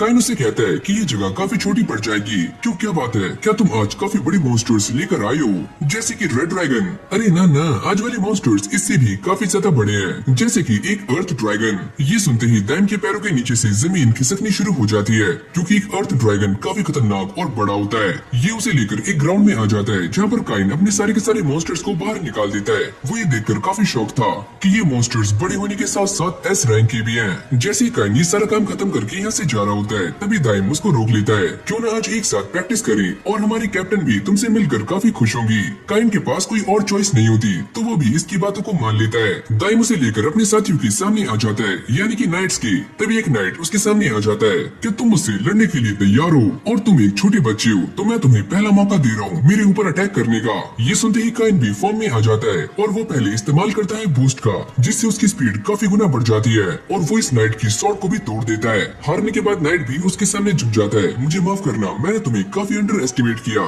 जिसके बाद ये सारे एक साथ काइन से लड़ने के लिए तैयार हो जाते हैं, और काइन भी इनके बीच में होता है। लेकिन तभी अचानक से ऊपर से एक आवाज आती है, और शायद से ये उनकी कैप्टन है, जो कि उनके बीच में आकर कूद जाती है, और जल्दी से काइन को गले से लगा लेती है। दाइम उसे ही कहता है कि यही हमारी कैप्टन है। ये सुनते ही काइन भी काफी शॉक्ड हो जाता है, क्या एक लड़की और तुम्हारी कैप्टन? लेकिन जैसे कैप्टन को ये पता लगता है कि काइन वही बच्चा है जिसने एक साथ 30 ऑगर्स को जान से मारा था, तो वो ये कहती है कि चलो मुझसे फाइट करो। यहाँ पर खड़े हुए सारे नाइट्स ये सोचते हैं कि काइन हमारी कैप्टन से कैसे जीत सकता है, जिनकी स्वॉर्ड स्किल्स काफी गॉड लेवल की हैं। काइन उनसे ही कहता है कि मेरे पास एक वुडन स्वॉर्ड है और आपके पास एक रियल स्वॉर्ड। चिंता मत करो, मेरी स्वॉर्ड इतनी भी शार्प नहीं है। और अब इन दोनों के बीच में एक फ्रेंडली बैटल स्टार्ट हो जाती है, और ये दोनों ही काफी स्ट्रॉन्ग होते हैं। कैप्टन भी उसके साथ फाइट करने के लिए फुल पावर्स का इस्तेमाल कर रही होती है। सारे नाइट्स ये देखकर काफी शॉक्ड हो जाते हैं कि काइन ने उनकी कैप्टन को मजबूर कर दिया कि वो अपनी पूरी ताकत का इस्तेमाल करे। पर काइन की स्पीड पहले से काफी गुना बढ़ जाती है, और वो कैप्टन को हराते हुए उनकी गर्दन पर अपनी वुडन स्वॉर्ड रख देता है। ये मैच यहीं पर एंड होता है, और कैप्टन भी अपनी हार को मान लेती है। अब वो जल्दी से काइन को गले से लगा लेती है। मैंने ये बात डिसाइड कर लिया है कि मैं तुमसे शादी करूंगी। ये सुनते ही काइन काफी शॉक्ड हो जाता है। आप मुझसे शादी कैसे कर सकती हो, मैं तो बस 10 साल का हूँ। तो चलो पहले मैं तुम्हें अपने बारे में बताती हूँ। मेरा नाम है टिजुआना, और मैं एक एल्फ हूँ, और एज की चिंता मत करो, मैं कम से कम 300 सालों तक जिंदा रह सकती हूँ। ये सारी बातें सुनने के बाद काइन के दिमाग की सनकनी शुरू हो जाती है। वो ये सोचता है अगर मैंने इन्हें हाँ कर दिया तो वो सारे लोग मुझे जिंदा नहीं छोड़ेंगे। दाइम मेरी हेल्प करो। लेकिन दाइम तो घोड़ी बेचकर सो रहा होता है। अबे ओए छपरी उठ जा।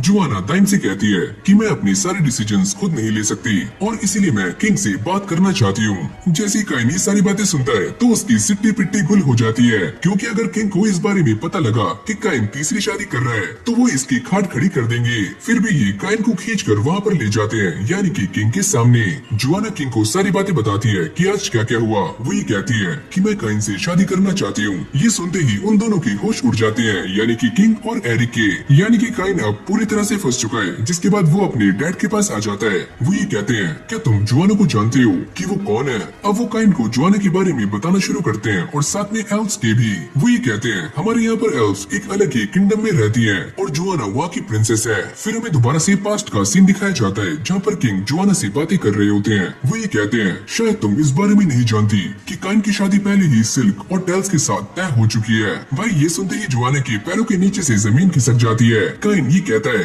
मुझे माफ करना, मुझे इस बारे में तुम्हें पहले ही बता देना चाहिए था। लेकिन भाई यहाँ पर सारा कुछ एकदम उल्टा होता है, यानी कि जुआना काइन को गले से लगा लेती है। मैं तुमसे अब भी और भी ज्यादा प्यार करती हूँ, और तुमसे शादी करने के लिए एकदम रेडी हूँ। अच्छा ठीक है, तुम इससे शादी कर सकती हो, पहले इसके बारे में अपने डैड को बता दो। और वो काइन को उठाकर यहाँ से ले जाती है। पर उसके जाने के बाद दाइम किंग से कहता है जब मैंने काइन से ये पता किया क्या वो गॉड का एक डिसाइपल है, तो उसने काफी अजीब सा रिएक्ट किया। किंग ये कहते हैं पक्का दाल में कुछ तो काला है, लेकिन हम इस बात का पता कैसे करें? अब अगली सीन में काइन काफी थक कर यहाँ से जा रहा होता है। तभी दाइम उसके सामने आ जाता है। क्या हुआ, तुम काफी थके हुए लग रहे हो। वो ये कहता है मैं जुआना के साथ काफी लंबे टाइम से डेट पर जा रहा हूँ, और यहाँ पर डेट का मतलब है स्वॉर्ड प्रैक्टिस, और इससे उसे मास्टर स्वॉर्ड पर्सन का भी टाइटल मिल जाता है। काइन अभी दाइम को ये सारी बातें बता ही रहा होता है, पर दाइम उसे खींचकर यहाँ से ले जाता है। चलो तुम्हें किंग बुला रहे हैं। जिसके बाद किंग उसे एक एम्परर लेवल की मैजिक बुक दिखाते हैं, जिसको देखकर काइन भी काफी शॉक्ड हो जाता है, क्योंकि ये बुक काफी इंपॉर्टेंट और काफी रेयर है। काइन उनसे कहता है क्या मैं इसे पढ़ सकता हूँ? अरे हाँ हाँ क्यों नहीं। और जैसे काइन इसे पढ़ना शुरू करता है तो इसके अंदर अलग अलग तरह की मैजिक्स के बारे में में लिखा होता है। किंग भी ये देखकर काफी हैरान हो जाते हैं कि काइन इस बुक को पढ़ सकता है। किंग उससे कहते हैं, क्या तुम ये बात जानते हो कि इस बुक को तुम्हारे अलावा हम में से कोई भी पढ़ नहीं सकता। हाँ, मैं देख रहा हूँ इस बुक के अंदर कोई और ही लैंग्वेज लिखी हुई है, जैसे कि जापानीज। और जिस इंसान ने ये किताब लिखी थी उनका नाम था किंग यूरिया, जो कि यहाँ के पहले किंग थे। काइन, हमें सारा कुछ सच सच बताओ कि तुम कौन हो और कहाँ से आए हो। ये सुनते ही काइन के मन में अलग अलग तरह के सवाल उठ रहे होते हैं। अगर मैं इन सभी को ये बता देता हूँ कि मैं यहाँ पर रिइंकार्नेट हुआ हूँ तो क्या सारा कुछ सही हो जाएगा।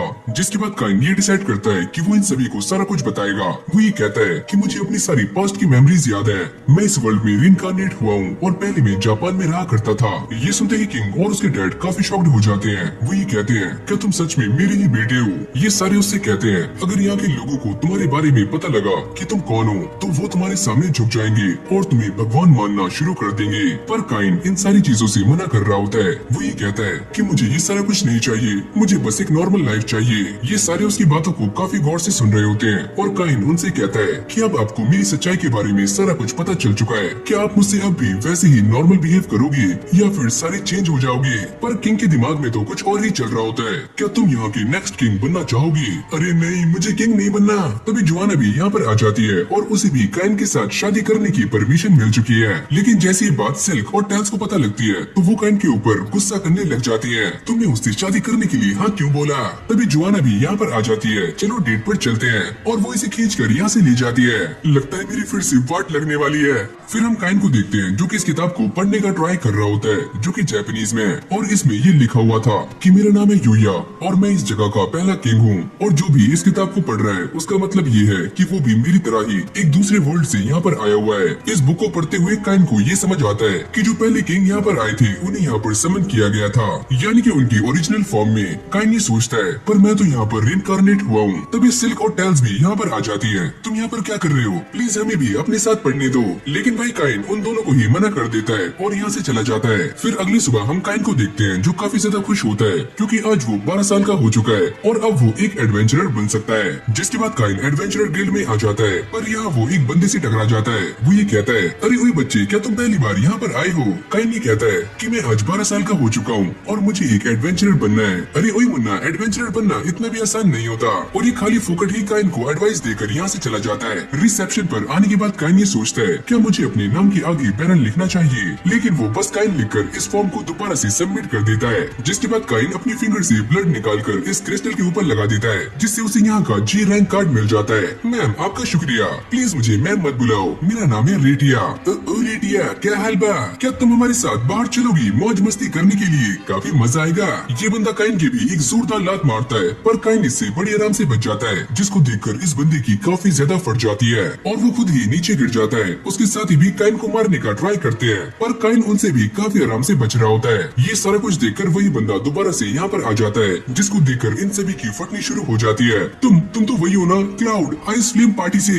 अगर तुम्हें लड़ना है तो आकर मुझसे लड़ो, इस छोटे बच्चे को परेशान क्यों करते हो। पर इन सभी की ऑलरेडी ही काफी ज्यादा फट चुकी होती है और वो सारे यहाँ से भाग जाते हैं। अब क्लाउड काइन के पास आ जाता है और ये दोनों ही एक दूसरे को अपना इंट्रोडक्शन दे रहे होते हैं। क्लाउड उससे कहता है, तुमसे मिलकर मुझे काफी अच्छा लगा। जिसके बाद ये दोनों एक साथ बैठकर ड्रिंक कर रहे होते हैं। क्लाउड उससे कहता है कि तुम तो मुझे काफी एक्सपीरियंस लगते हो, तुम्हारे मूव्स काफी कमाल के हैं। अरे हाँ, जब मैं छोटा था मैं तभी से प्रैक्टिस कर रहा हूँ और मेरे दो एडवेंचरर्स गुरु भी थे, यानी कि टीचर्स। अब काइन उससे पूछता है कि वो सारे बंदे बात कर रहे थे कि आप आइस फ्लेम पार्टी से हो, तो इसका मतलब क्या है। वो ये कहता है, अरे वो तो मेरी पार्टी का नाम है क्योंकि मैं फायर सॉर्ड यूज करता हूँ और मेरी वाइफ आइस मैजिक। क्लाउड उससे कहता है, तुम्हारी पार्टी के अंदर एक काफी ट्रस्टवर्दी बंदा होना चाहिए जिससे कि तुम अपने रैंक को बढ़ा सको। ये देखो मेरे पास गोल्ड कार्ड भी है। ये देखकर काइन भी काफी ज्यादा एक्साइटेड हो जाता है और वो ये समझ जाता है कि क्लाउड एक ए रैंक का एडवेंचरर है। लेकिन वो ये कहता है कि उसे पहले किंग की तरह एडवेंचरर बनना है जो कि एसएसएस रैंक के एडवेंचरर थे और काफी ज्यादा पावरफुल भी।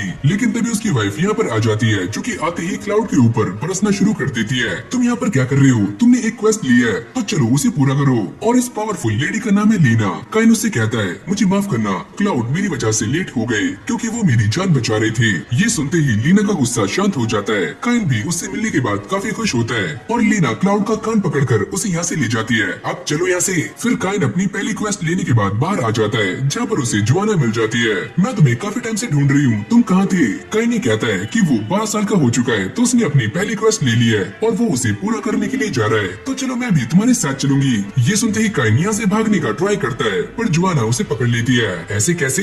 अब अगली सीन में ये दोनों उस जगह पर आ जाते हैं जहाँ पर एक साथ काफी सारे गॉब्लिन्स ने अटैक किया है और यहीं पर एक बंदा भी घायल होता है और कुछ गॉब्लिन्स उसके ऊपर अटैक करने वाले होते हैं। लेकिन ये दोनों सारे के सारे गॉब्लिन्स से फाइट करना शुरू कर देते हैं और साथ ही में काइन इस बंदे को भी हील कर देता है। फिर हम जोआना को देखते हैं जो कि अपनी स्वॉर्ड का इस्तेमाल करके सारे के सारे गॉब्लिन्स को बड़ी आराम से मार रही होती है और उसे काइन के साथ काफी अच्छा लग रहा होता है। वो ये सोचती है कि काइन उसके लिए एकदम परफेक्ट है और वो उससे काफी जल्दी शादी भी कर लेगा। और तभी यहाँ पर काफी सारे मॉन्स्टर्स आ जाते हैं और काइन अपनी मैजिक का इस्तेमाल करके उन सभी को अंधा कर देता है और बाद में अपने आइस क्रिस्टल से उन सभी को जान से मार देता है। ये सारा कुछ देखकर ये दोनों भी हक्के बक्के रह जाते हैं। फिर हमें कुछ टाइम बाद का सीन दिखाया जाता है जहाँ पर काइन के अटैक से एक काफी बड़ा गड्ढा हो चुका है जिसको उसकी पुरानी टीचर्स भी देख रही होती है और वो यहाँ से चली जाती है। दोबारा से गिल्ड में आने के बाद काइन रेडिया को ये बताता है कि उसने गलती से ग्रीन लिजर्ड को जान से मार दिया। ये सुनने के बाद वो काफी शॉक्ड हो जाती है क्योंकि ग्रीन लिजर्ड एक डी रैंक का मॉन्स्टर है और अगर वो ग्रुप में आते हैं तो वो सी रैंक के हो जाते हैं। लेकिन जैसे काइन उससे कहता है कि उसने एक साथ 30 ग्रीन लिजर्ड को मारा है तो ये सुनते ही रेडिया काफी शॉक्ड हो जाती है। अयो अम्मा, एक साथ 30। अब वो इसे लेकर अपने गिल्ड मास्टर के पास आ जाती है जिनका नाम है चैड्रिक। वो ये कहते हैं कि मैं इस बात पर बिलीव नहीं कर सकता कि तुमने एक साथ 30 ग्रीन लिजर्ड को हराया है, ये तो इम्पॉसिबल है। अरे ओए अंकल, मैंने सच में उन्हें हराया है, मैं झूठ क्यों बोलूंगा? मैं तुम्हारे बारे में जानता हूँ, तुम बस एक नॉर्मल से बच्चे हो और तुम ये चाहते हो कि गिल्ड में तुम्हें काफी अच्छा रिवॉर्ड मिले और इसीलिए तुम झूठ बोल रहे हो, क्यों है ना? काइन उन्हें समझाने की काफी ट्राई कर रहा होता है पर इस बंदे को काइन की किसी भी बातों पर बिलीव नहीं होता। उल्टा वो ये कहता है कि मैं तुम्हारा गिल्ड कार्ड भी बंद कर रहा हूँ। ये सुनते ही उसकी काफी ज्यादा फट जाती है क्योंकि वो आज ही एक एडवेंचर बना है और आज ही उसका गिल्ड कार्ड भी सस्पेंड हो रहा है। ये सारी आवाजें सुनने के बाद यहाँ पर असली गिल्ड मास्टर आ जाते हैं। वो ये कहते हैं कि यहाँ पर क्या चल रहा है। चैड्रिक उनसे कहता है कि ये बच्चा काफी झूठ बोल रहा है कि इसने एक साथ 3 लिजर्ड मॉन्स्टर को जान से मारा है, पर तुम ये बात कैसे कह सकते हो कि ये बच्चा झूठ बोल रहा है? जिसके बाद गिल्ड मास्टर हंसना शुरू कर देते हैं और साथ में चैड्रिक का मजाक भी बना रहे होते हैं। मुझे ऐसा लगता है कि तुम्हें अभी काफी कुछ सीखना है, आप इस छोटे से बच्चे की बातों पर बिलीव कर रहे हो, ये तो एक नंबर का झूठा है, निकम्मा।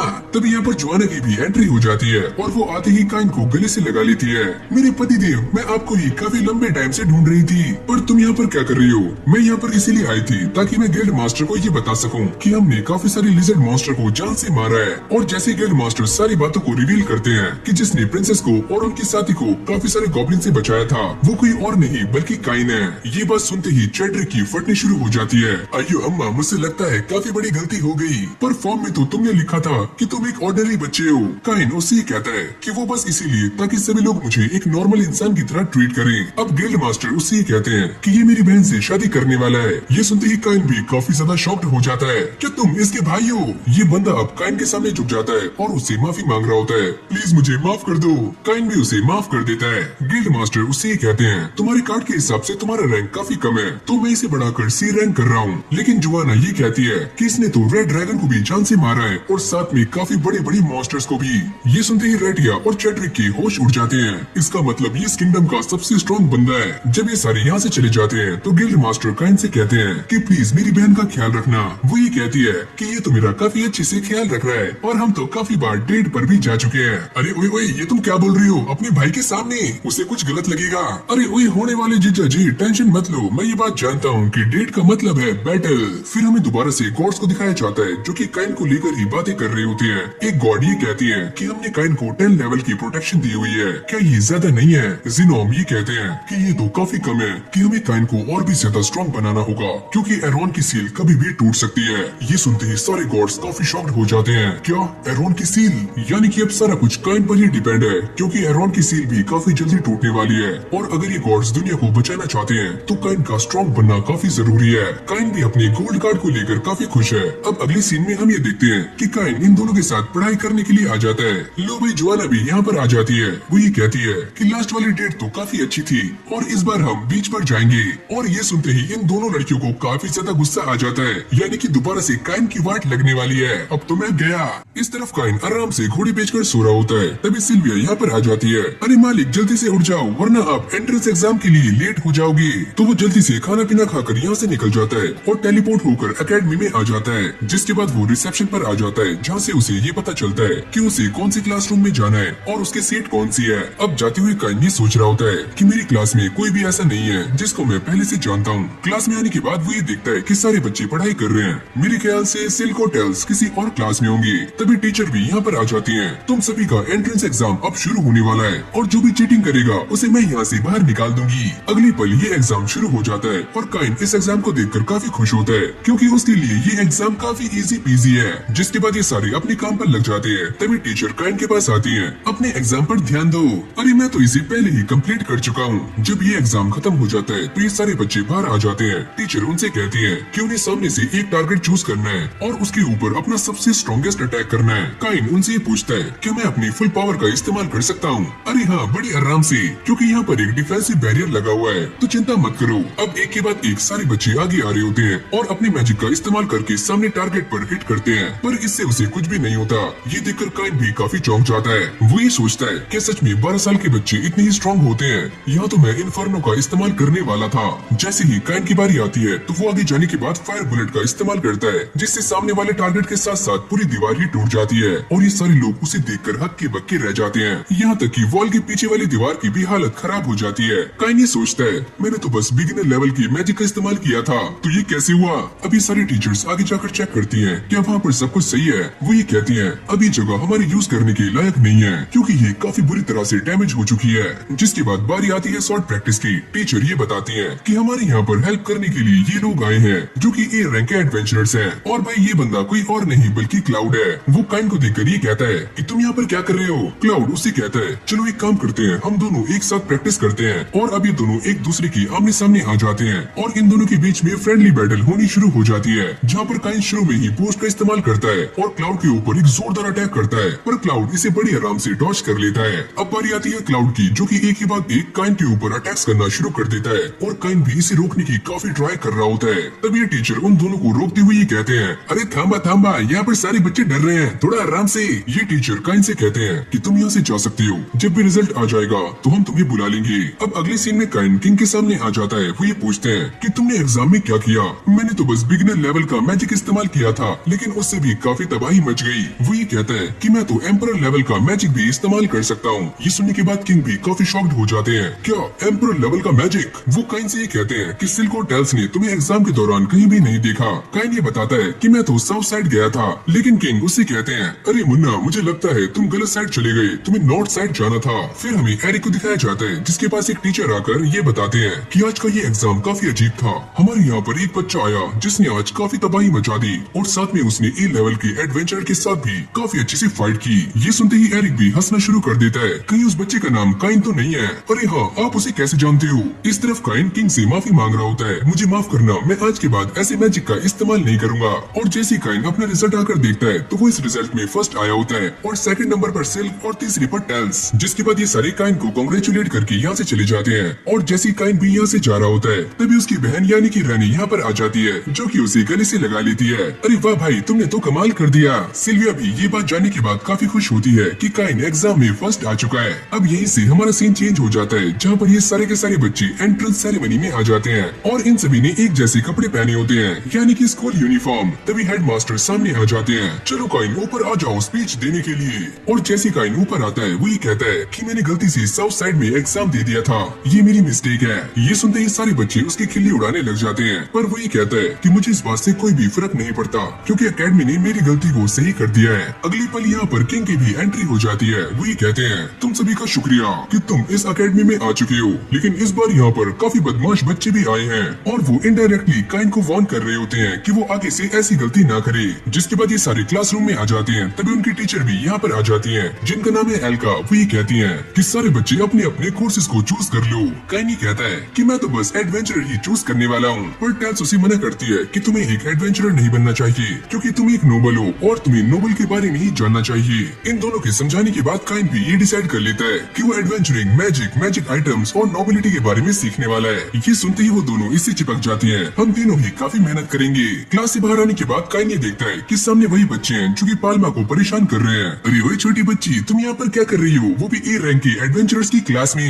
तभी काइन यहाँ पर आ जाता है, अबे ओए मोटे भैंसी, मुंह संभाल कर बात कर, वरना मैं तेरा मुंह तोड़ भी सकता हूँ। अरे हाँ हाँ, तुम तोड़ोगी मेरा मुंह, तुम भी तो एक नोबल हो, तो तुम इसका साथ क्यों दे रहे हो? काइन उन्हें समझाने का काफी ट्राई कर रहा होता है, लेकिन ये सारी छपरी उसकी बातें नहीं मानती और उससे बदतमीजी कर रहे होते हैं। लेकिन जैसे ही सिल्क और टेल्स यहाँ पर आती हैं, तो इन सभी की फटकर हाथ में आ जाती है और ये सारी उनके आगे झुक जाते हैं। प्लीज हमें माफ कर दो, हमसे काफी बड़ी गलती हो गई और इसकी तो मुंह से निकल गई। जिसके बाद ये सारे छपरी यहाँ से भाग जाते हैं। पर सिल्क और टेल्स पाल्मा को यहाँ पर देखकर थोड़ी सी गुस्सा हो रही होती है और वो काइन से कहती है कि तुम पीछे बैठ जाओ। और जैसे काइन पीछे बैठता है तो ये तीनों लड़कियाँ आपस में दोस्ती कर लेती है। तभी काइन को एक आवाज आती है जो कि काइन से ये कहती है कि मैं लाइब्रेरी में हूँ और तुम वहाँ पर आ सकते हो। पर काइन जैसे ही वहाँ जाता है तो यहाँ पर कोई भी लाइब्रेरी नहीं होती। यहाँ तो एक काफी बड़ा रूम होता है और काइन टेलीपोर्ट होकर इसके अंदर आ जाता है। वो ये देखकर काफी ज्यादा हैरान हो जाता है कि यहाँ पर एक बंदा कॉफी बना रहा है। इस वर्ल्ड में कॉफी कैसे आई? मैं तुम्हारा ही वेट कर रहा था। मेरा नाम है शीना काजुया। ये बंदा काइन को कॉफी ऑफर करता है। घबराओ मत, इसके अंदर पॉइजन नहीं है। जैसे काइन इस कॉफी की सिप लेता है तो उसे ये कॉफी काफी ज्यादा पसंद आती है क्योंकि उसने ये काफी लंबे टाइम बाद पी होती है। अब ये दोनों ऐसे ही बैठकर बातें कर रहे होते हैं। ये बंदा कहता है कि वो गॉड से मिल चुका है और वो ये बात भी जानता है कि काइन इस वर्ल्ड में रिइंकार्नेट हुआ है। ये सुनने के बाद काइन भी काफी हैरान हो जाता है कि वो इसके बारे में इतना कुछ कैसे जानता है। यूया उसे अपने बारे में बताता है कि वो कौन है। वो ये भी कहता है कि उसने वो एम्परर लेवल की मैजिक बुक लिखी है। काइन भी इस बात को सुनने के बाद काफी शॉक्ड हो जाता है। इसका मतलब यूया यहाँ का पहला किंग है, लेकिन वो तो 300 साल पहले मर चुका था। अब काइन को ऐसा लगता है कि ये बंदा एक घोस्ट है, इसलिए वो अपनी स्किल का इस्तेमाल करके जैसे ही ये पता लगाता है तो वो ये देखकर और भी ज्यादा हैरान हो जाता है कि ये तो गॉड ऑफ क्रिएशन है। यूया उसे कहता है कि ये मेरी दुनिया है जिसका नाम है फेबनिल और इसे मैंने क्रिएट किया है और इसीलिए मैं 300 सालों बाद भी ऐसा दिखता हूँ, एकदम जवान। वो ये कहता है कि मैं यहाँ पर इसलिए आया हूँ ताकि मैं तुम्हें ट्रेनिंग करवा सकूँ, पर मैं तो ऑलरेडी काफी स्ट्रॉन्ग हूँ। अगर ऐसी ही बात है तो मुझसे ये कुकी छीन कर दिखाओ। काइन ऐसा करने का काफी ट्राई करता है पर वो ये कुकी छीन नहीं पाता। बाद में वो ये कहता है पर मुझे स्ट्रॉन्ग बनना क्यों है? यूया उससे कहता है क्योंकि एक इंसान ऐसा है जिससे तुम्हें फाइट करनी है। जिसके बाद यूया उस बंदे के बारे में बताना शुरू करता है जो आज से 300 साल पहले था और उसने अलग अलग लोगों के बीच में शक पैदा किया और उनमें तकरार डालकर उनके बीच में फाइट करवाई। और तुम्हें उसी बंदे के साथ फाइट करनी है जिसका नाम है एरॉन और वो एक इवल गॉड है। अगर हमने जल्दी ही कुछ ना किया तो ये सील काफी जल्दी टूट जाएगी और पूरी दुनिया दोबारा से खत्म हो सकती है। ये सारी बातें सुनने के बाद काइन उससे पूछता है क्या तुम उसे दोबारा से सील नहीं कर सकते? पर यूया इस पर मना कर देता है। अब ये दोनों टेलीपोर्ट होकर एक ओशन के ऊपर आ जाते हैं। यूया काइन को एक शॉट देता है, चलो तुम्हारी प्रैक्टिस शुरू होती है। ये बोलते ही वो यहाँ से गायब हो जाता है पर दोबारा से यहाँ पर आ जाता है। सुनो, अगर तुम एरॉन के साथ फाइट करना चाहती हो तो तुम्हारा लेवल कम से कम 600 होना चाहिए। क्या 600? पर मेरा तो अभी 300 है और वहाँ तक पहुँचने में मुझे काफी लंबा टाइम लगेगा। तुम्हें जितना टाइम लेना है तुम ले सकते हो क्योंकि यहाँ का एक दिन तुम्हारे वर्ल्ड के 1 साल के बराबर है। ये बोलते ही वो यहाँ से गायब हो जाता है और काइन भी अपने काम पर लग जाता है। फिर हमें कुछ टाइम बाद का सीन दिखाया जाता है जहाँ पर काइन लड़ते लड़ते काफी थक चुका है और जैसे एक मॉन्स्टर उसे खाने वाला होता है तो काइन थोड़ी सी हिम्मत करके उसे जान से मार देता है और नीचे गिर जाता है। मैं इस वर्ल्ड में काफी लंबे टाइम से हूँ और मुझे ऐसा नहीं लगता कि मैं यहाँ से बाहर निकल पाऊंगा। पर तभी उसे किसी के चिल्लाने की आवाज आती है और जैसे काइन वहाँ पर जाता है तो वहाँ पर एक छोटा सा मॉन्स्टर होता है। काइन उससे कहता है मुझे माफ करना, शायद मैंने तुम्हें डरा दिया। काइन इस मॉन्स्टर को हील करने का ट्राई करता है पर उसकी एनर्जी पूरी तरह से खत्म हो चुकी है और वो थक कर नीचे गिर जाता है। जैसे उसे होश आता है तो ये छोटा मॉन्स्टर काफी बड़े बड़े मॉन्स्टर्स के साथ फाइट कर रहा होता है और काइन को बचा रहा होता है। ये देखकर काइन और उसके बीच में दोस्ती हो जाती है और काइन इसका नाम रखता है हाकू। जिसके बाद ये दोनों काफी सारी मस्तियाँ करते हैं। ऐसे ही काफी लंबा टाइम बीत जाता है और काइन दोबारा से यूया के पास आ जाता है और ये फेनरिर भी काफी बड़ा हो चुका है। यूया उससे कहता है ओह तो तुम्हारे पास ये होली बीस्ट फेनरिर है। जिसके बाद काइन हाकू को यहाँ से गायब कर देता है। यूया उससे कहता है आज से तुम्हारी नई ट्रेनिंग शुरू होने वाली है और ये है तुम्हारी नई टीचर जिनका नाम है ड्रीन। अगले सीन में दोनों ट्रेनिंग करने के लिए बाहर आ जाते हैं। काइन उसके ऊपर एक जोरदार अटैक करता है पर ड्रीन उसके अटैक को काफी आराम से रोककर उसके पेट में एक जोरदार मुक्का मारता है जिससे काइन बेहोश हो जाता है और ड्रेन उसे लेकर यहाँ से चला जाता है। जैसे उसे होश आता है तो वो ड्रेन के घर में होता है जहाँ पर उसे एक छोटा सा ड्रैगन दिखता है। क्या तुम मेरे दोस्त बनोगे?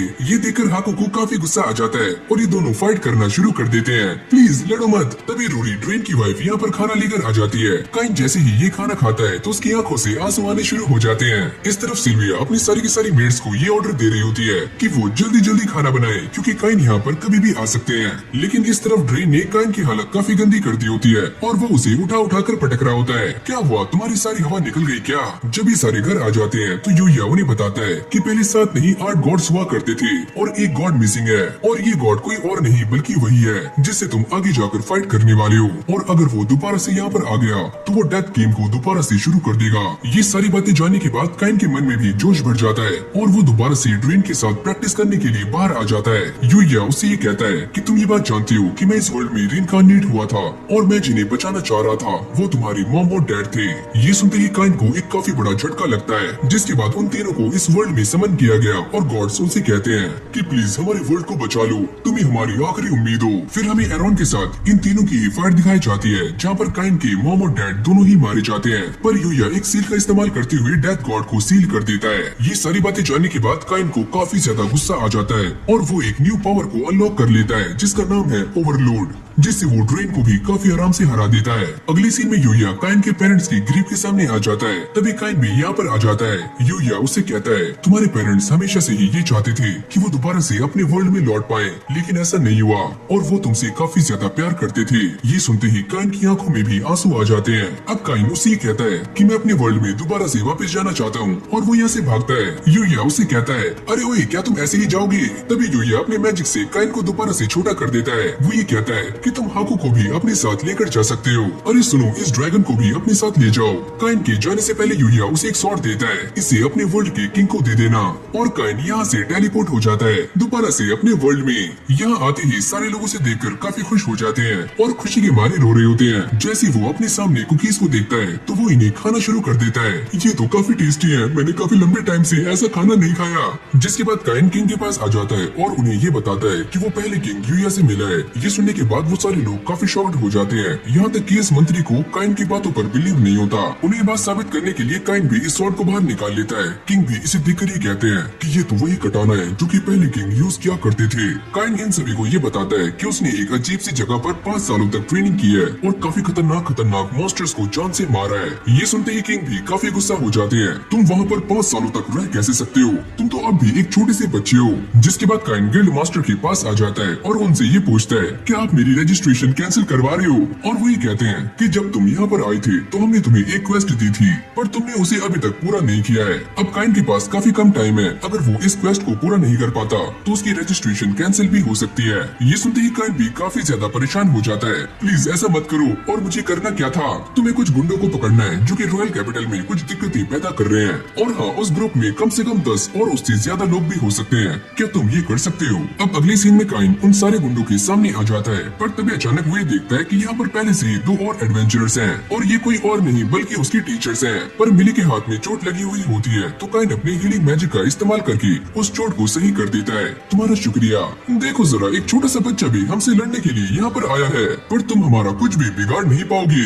जिसके बाद ये सारे गुंडे काइन के ऊपर अटैक कर देते हैं, पर काइन इन सभी को काफी आराम से ठिकाने लगा देता है। तभी इस गैरेज के अंदर से एक बंदा बाहर निकलता है जो कि पाल्मा के डैड है, और वो काइन को थैंक्स कर रहे होते हैं उनकी जान बचाने के लिए। लेकिन उसकी दोनों ही सेंसे उससे पूछती है कि तुम यहाँ पर क्या कर रहे हो? ये तो एक हाई रैंक का मिशन है। तभी काइन उन्हें अपना गोल्ड कार्ड दिखाता है। अरे मैं तो एक ए रैंक का एडवेंचरर हूँ। ये सुनते ही वो दोनों काफी शॉक्ड हो जाती हैं। क्या ए रैंक के एडवेंचरर? जिसके बाद काइन इन सारे के सारे गुंडों को लेकर गिल्ड में जा रहा होता है, लेकिन टाउन में जाते हुए सारे लोग उसे नोटिस कर रहे होते हैं कि ये छोटा सा बच्चा क्या कर रहा है और क्या इसी ने इन सारे गुंडों को पकड़ा है। पाल्मा के डैड भी सही सलामत अपने घर पहुंच चुके हैं। तभी पाल्मा भी बाहर आ जाती है और वही देखकर काफी हैरान हो जाती है कि उसके सामने काफी सारे गुंडे हैं। ये सारा कुछ देखने के बाद मिली भी काफी खुश हो जाती है और वो काइन की काफी तारीफें कर रही होती है और साथ में उसे गले से भी लगा लेती है। अरे प्लीज मुझे छोड़ दो। फिर वो इन गुंडों को लेकर यहाँ से चला जाता है और ये दोनों भी उसका पीछा कर रही होती हैं कि हमें भी तुम्हारे साथ जाना है। अब गिल्ड में आने के बाद काइन ये देखता है कि पीछे कुछ एडवेंचरर्स मिली और नीना को परेशान कर रहे हैं, और जैसे वो मिली का हाथ पकड़ने वाले होते हैं तभी काइन इस बंदे का हाथ पकड़ लेता है और ये बंदा काइन को देखकर काफी डर जाता है। तुम तो वही हो ना?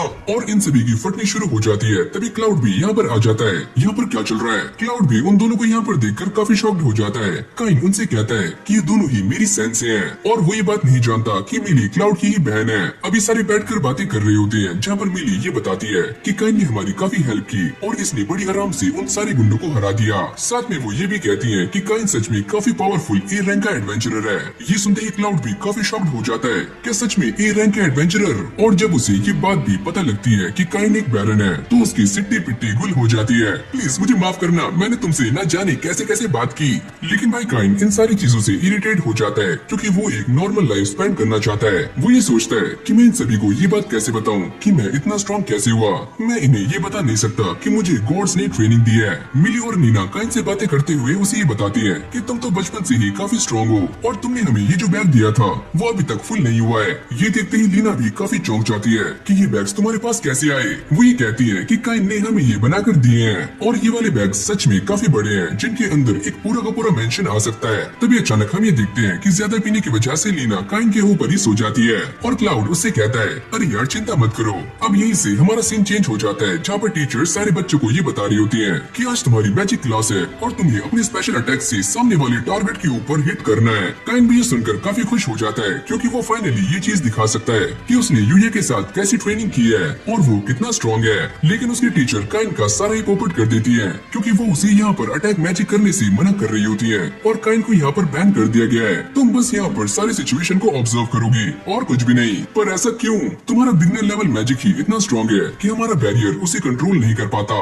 लो भाई लग गए। बाहर खड़े हुए ये सारे एडवेंचरर्स काइन को ही नोटिस कर रहे होते हैं। क्लाउड ये कहता है इसे देखकर तो ऐसा लगता है कि ये अपनी क्लास में फिट नहीं बैठता। ये सारे बच्चे क्लास में आ जाते हैं जहाँ पर टीचर्स उनसे कहते हैं कि हमने तुम्हारे लिए कुछ एडवेंचरर्स को यहाँ पर बुलाया है जो कि तुम्हारी हेल्प करेंगे। और जैसे ये दरवाजा खुलता है तो ये लोग कोई और नहीं बल्कि वही सारे एडवेंचरर्स हैं, यानी कि क्लाउड और उसकी टीम। अगर ये सारे यहाँ पर आने वाले थे तो इन्होंने मुझे पहले से क्यों नहीं बताया? क्लाउड उससे कहता है अरे यार अपना गोल्ड कार्ड सभी को दिखाओ। अगर मैंने अपना गोल्ड कार्ड यहाँ पर दिखाया तो सारे लोग यहाँ से भाग जाएंगे। ये सारे उसे काफी इंसिस्ट कर रहे होते हैं कि वो अपने गोल्ड कार्ड को बाहर निकाल ले। ये सारे बच्चे भी उसे ही देख रहे होते हैं। लगता है मेरे पास कोई और चारा नहीं है, चलो बहाना बनाते हैं, मैं वो कार्ड गलती से घर भूल गया। ये सुनते ही क्लाउड काफी शॉक्ड हो जाता है। अरे यार तुम क्या कह रहे हो? पर अगली बार से ध्यान रखना। और हाँ शायद तुम ये बात नहीं जानते कि वो तुम्हारी एक आईडी प्रूफ की तरह काम करता है। जिसके बाद ये सारे बाहर आ जाते हैं और इन सभी की एक फ्रेंडली बैटल होने वाली है, वो भी क्लाउड के साथ। काइन भी इस बात से काफी एक्साइटेड होता है कि उसे क्लाउड के साथ प्रैक्टिस करने का मौका मिल रहा है। पर मिली उसके सारे के सारे सपनों में आग लगा देती है। तुम्हें अटैक मैजिक करने से बैन किया गया है तो चुपचाप वहाँ पर जाकर खड़े हो जाओ।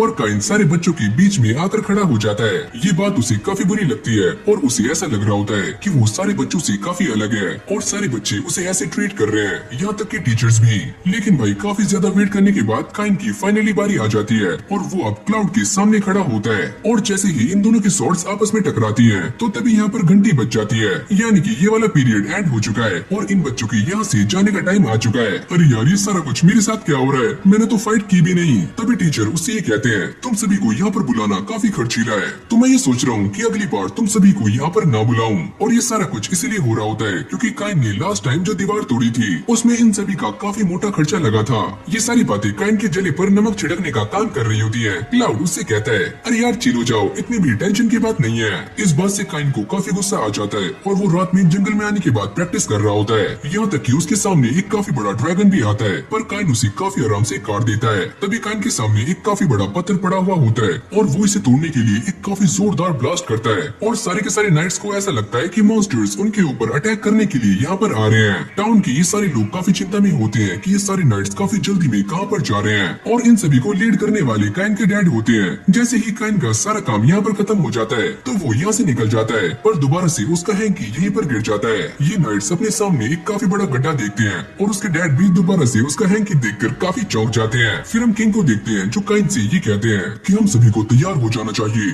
मुझे ऐसा लगता है कि मॉन्स्टर्स हमारे ऊपर अटैक करने के लिए आ रहे हैं। पर काइन उनसे ये कहता है पर मुझे ऐसा नहीं लगता कि वो सारे मॉन्स्टर्स हैं। तुम्हारे कहने का मतलब क्या है? काइन ये समझ जाता है कि किंग को उसके ऊपर शक हो चुका है और वो उन्हें सारी बातें बता देता है। मुझे माफ करना, वो अटैक मैंने ही किया था। फिर हम एक केव को देखते हैं जहाँ पर एक गॉब्लिन ने एक काफी अजीब क्रिस्टल निगल लिया होता है और तभी यहाँ पर एक काफी बड़ा ड्रैगन आ जाता है जो कि इस गॉब्लिन को खा जाता है और इसकी पावर्स पहले से भी काफी गुना बढ़ जाती है। मुझे ऐसा लगता है कि ये सील पहले से काफी कमजोर हो चुकी है। ये सारी बातें ये ड्रैगन नहीं बल्कि एरॉन कह रहा होता है। ये सील काफी हद तक कमजोर हो चुकी है और देखना बूढ़े गॉड मैं क्या क्या कर सकता हूँ। आज फाइनली वो दिन आ जाता है जब ये सारे समनिंग मैजिक की प्रैक्टिस करने वाले हैं। काइन को ऐसा लगता है कि आज भी उसे यहाँ से बाहर जाना होगा, पर टीचर उससे कहती है कि आज कोई अटैक मैजिक की प्रैक्टिस नहीं होगी तो तुम इनके साथ प्रैक्टिस कर सकते हो। ये सुनते ही काइन भी काफी खुश हो जाता है। जिसके बाद यहाँ पर एक स्पेशल टीचर आते हैं जिनका नाम है ग्रेड। वो ये बताते हैं कि समनिंग मैजिक दो तरह का होता है, पहला वो जिसमें किसी मॉन्स्टर के साथ पहले बॉन्ड बनाया जाता है और बाद में उसके साथ कॉन्ट्रैक्ट, और दूसरे में समनिंग सर्कल का इस्तेमाल करके किसी मॉन्स्टर को बाहर निकाला जाता है। इन सभी की आज यही प्रैक्टिस होने वाली है कि वो समनिंग सर्कल के अंदर से किस मॉन्स्टर को बाहर निकाल सकते हैं। जैसे ही ये प्रैक्टिस शुरू हो जाती है तो सारे के सारे बच्चे मैजिकल सर्कल में से अलग अलग चीजों को समन कर रहे होते हैं और एक बच्चे ने तो यहाँ पर एक मॉन्स्टर को समन किया होता है, जिसको देखकर इस बच्चे की भी काफी फट रही होती है। क्या तुम मेरे साथ कॉन्ट्रैक्ट बनाओगी? और वो यहाँ से गायब हो जाता है। ग्रेट इन सभी को ये बताता है कि अगर तुम किसी के साथ कॉन्ट्रैक्ट बनाना चाहते हो तो तुम्हारे पास इनफ मैजिक होना चाहिए, तो तुम कितनी भी प्रैक्टिस कर सकते हो, तो सारे लग जाओ। फिर बारी आती है काइन की और जैसे वो इस मैजिकल सर्कल में अपना मैजिक डालना शुरू करता है तो यहाँ पर एक तेज रोशनी होनी शुरू हो जाती है। ग्रेट भी ये सारा कुछ देखकर काफी चौंक जाता है कि उसके सामने डीमन किंग है। वो ये कहता है कि इंसानों ने मुझे यहाँ पर समन कैसे किया। काइन जल्दी से फ्लैश का यूज करता है जिससे ये सारे बच्चे इस डीमन किंग को देख नहीं पाते। काइन भी इसे देखकर काफी डर रहा होता है कि ये यहाँ पर कैसे आया। अब ये डीमन चलते हुए काइन के पास आ जाता है। मैं तुम्हारे साथ कॉन्ट्रैक्ट बनाने के लिए रेडी हूँ। अगर तुम मुझसे ये कहोगे कि मैं एक नेशन को तबाह कर दूं तो मैं वो भी कर सकता हूँ। अभी ओए तुम्हारे दिमाग की सनक गई है क्या? मैं किसी को मारने का ऑर्डर क्यों दूंगा? अच्छा ठीक है, जब भी तुम्हें मेरी जरूरत हो तो तुम मुझे समन कर सकते हो। वो ये कहता है कि वो द प्रिंस ऑफ डार्कनेस है जिसका नाम है सेथ, और ये बोलने के बाद वो यहाँ से चला जाता है। काइन इन सभी के सामने बहाना बनाने का ट्राई कर रहा होता है। पता नहीं यहाँ पर कौन आया था पर मैं उसके साथ कॉन्ट्रैक्ट बना नहीं पाया। लेकिन भाई ये खबर उड़ती उड़ती किंग के पास पहुँच जाती है। वो ये पूछते हैं कि आज तुमने स्कूल में किसको समन किया था? काइन उनसे ये कहता है कि आज मैंने जिसको समन किया था वो द प्रिंस ऑफ डार्कनेस था जिसका नाम था सेथ। ये सुनते ही इन सभी की आंखें फटी की फटी रह जाती हैं। किंग उससे कहते हैं कि तुम उसके बारे में नहीं जानते, वो प्रिंस ऑफ डार्कनेस काफी स्ट्रॉन्ग है। अगर वो गलती से भी रैम्पेज में चला गया तो वो एक ही बार में पूरी की पूरी नेशन को तबाह कर सकता है। ग्रेट भी ये बात जानने के बाद काफी शॉक्ड हो जाता है कि काइन ने प्रिंस ऑफ डार्कनेस को समन किया था। किंग उससे कहते हैं कि शायद से ये सारा कुछ इसीलिए है क्योंकि काइन के पास काफी सारा मैजिक है और यहाँ तक कि उसने पहले किंग यूया के साथ प्रैक्टिस भी की है। काइन जैसे ही इन सभी को अपना स्टेटस दिखाता है तो ये सारे उसे देखकर काफी शॉक्ड हो जाते हैं। ग्रेट ये कहता है तुम्हारा पावर लेवल तो काफी ज्यादा है, क्या तुम एक गॉड हो? किंग उससे कहते हैं तुम्हारे पास इतनी पावर्स है कि तुम इस पूरी दुनिया को तबाह कर सकते हो, क्या तुम ऐसा करोगे? अरे नहीं नहीं, मैं ऐसा कुछ भी नहीं करूंगा। इन सारी पावर्स को देखते हुए किंग काइन को एक छोटा सा टाउन दे देते हैं और उससे ये कहते हैं कि मैं बस ये देखना चाहता हूँ कि तुम इस टाउन को प्रोटेक्ट कर सकते हो या फिर नहीं, और ये टाउन यहाँ से काफी पास होगा। जिसके बाद काइन ये सारी बातें सिल्विया को बता रहा होता है कि उसे एक छोटा सा टाउन मिल चुका है। तभी उसका बटलर यहाँ पर आ जाता है जो कि उसे ये बताता है कि ग्रेसिया से एक काफी इंपॉर्टेंट मैसेज यहाँ पर आया है। वहाँ के जितने भी लोग हैं वो उस टाउन को छोड़कर वहाँ से जा रहे हैं। काइन जिन के पास आ जाता है और उससे ये पूछता है कि ये सारा कुछ क्या चल रहा है। जिन उसे सारी बातें एक्सप्लेन करता है और वो ये कहता है कि फॉरेस्ट ऑफ मॉन्स्टर्स में काफी अजीब सी घटनाएं हो रही हैं और मैंने वहाँ पर काफी सारे हाई रैंक के एडवेंचरर्स को भेजा था लेकिन वो सारे वापस लौट कर नहीं आए। इससे एक बात तो साफ है कि उस जंगल में काफी सारे मॉन्स्टर्स पहले के मुकाबले बढ़ते जा रहे हैं और वो सारे काफी स्ट्रॉन्ग भी हैं। जिन उससे कहता है कि मैं इस बारे में श्योर नहीं हूँ कि ये एक ऑनस्लॉट है या फिर नहीं, क्योंकि आज से 10 साल पहले भी कुछ ऐसा ही हुआ था जब सारे मॉन्स्टर्स पागल हो गए थे। काइन उससे ये कहता है तो मैं उस जंगल में जा रहा हूँ। ये सुनते ही जिन काफी शॉक्ड हो जाता है और वो उसे मना कर रहा होता है कि तुम्हें वहाँ पर नहीं जाना चाहिए, वो एरिया काफी खतरनाक है। लेकिन उसके ए रैंक का कार्ड दिखाते ही जिन उसकी बातों को मान जाता है। अच्छा ठीक है, तुम वहाँ पर जा सकते हो। गिल्ड में आते ही काइन ये देखता है कि सारे के सारे एडवेंचरर्स काफी घायल हो चुके हैं और उसे ये पता लगता है कि ये सारे एडवेंचरर्स भी उसी फॉरेस्ट में गए थे। जिसके बाद काइन यहाँ से बाहर आ जाता है और वो अपनी दोनों ही सेंसे के साथ खड़ा हुआ होता है। वो ये कहती है कि लेना और क्लाउड भी यहाँ पर काफी जल्दी आने वाले हैं और ये उन्हीं के साथ टीम अप करेंगे। काइन ये सुनकर काफी खुश हो जाता है। अब रूरी भी यहाँ पर आ जाती है और वो काइन से कहती है क्या तुम जंगल में जाने की बात कर रहे हो, पर तुम वहाँ पर कैसे जाओगे? तुम उसकी चिंता मत करो, मेरे पास कुछ लोग हैं जो कि मेरे साथ जाने के लिए तैयार हैं। अगली सीन में काइन जंगल में आ जाता है जहाँ पर वो हाकू और जिन को भी समन कर लेता है और वो दोनों भी ये नोटिस कर पा रहे होते हैं कि इस जंगल में पक्का कोई न कोई तो गड़बड़ है। आगे जाते हुए इन सभी के सामने काफी सारे मॉन्स्टर्स आते हैं पर ये एक साथ मिलकर उन सारे मॉन्स्टर्स को काफी आराम से हरा देते हैं। लेकिन काइन को अब भी ऐसा लग रहा होता है कि आगे पक्का दाल में कुछ काला है। वो सेथ को भी यहाँ पर समन कर लेता है। अरे ओए, मुझे यहाँ पर किसने समन किया? हेलो अंकल, मैंने।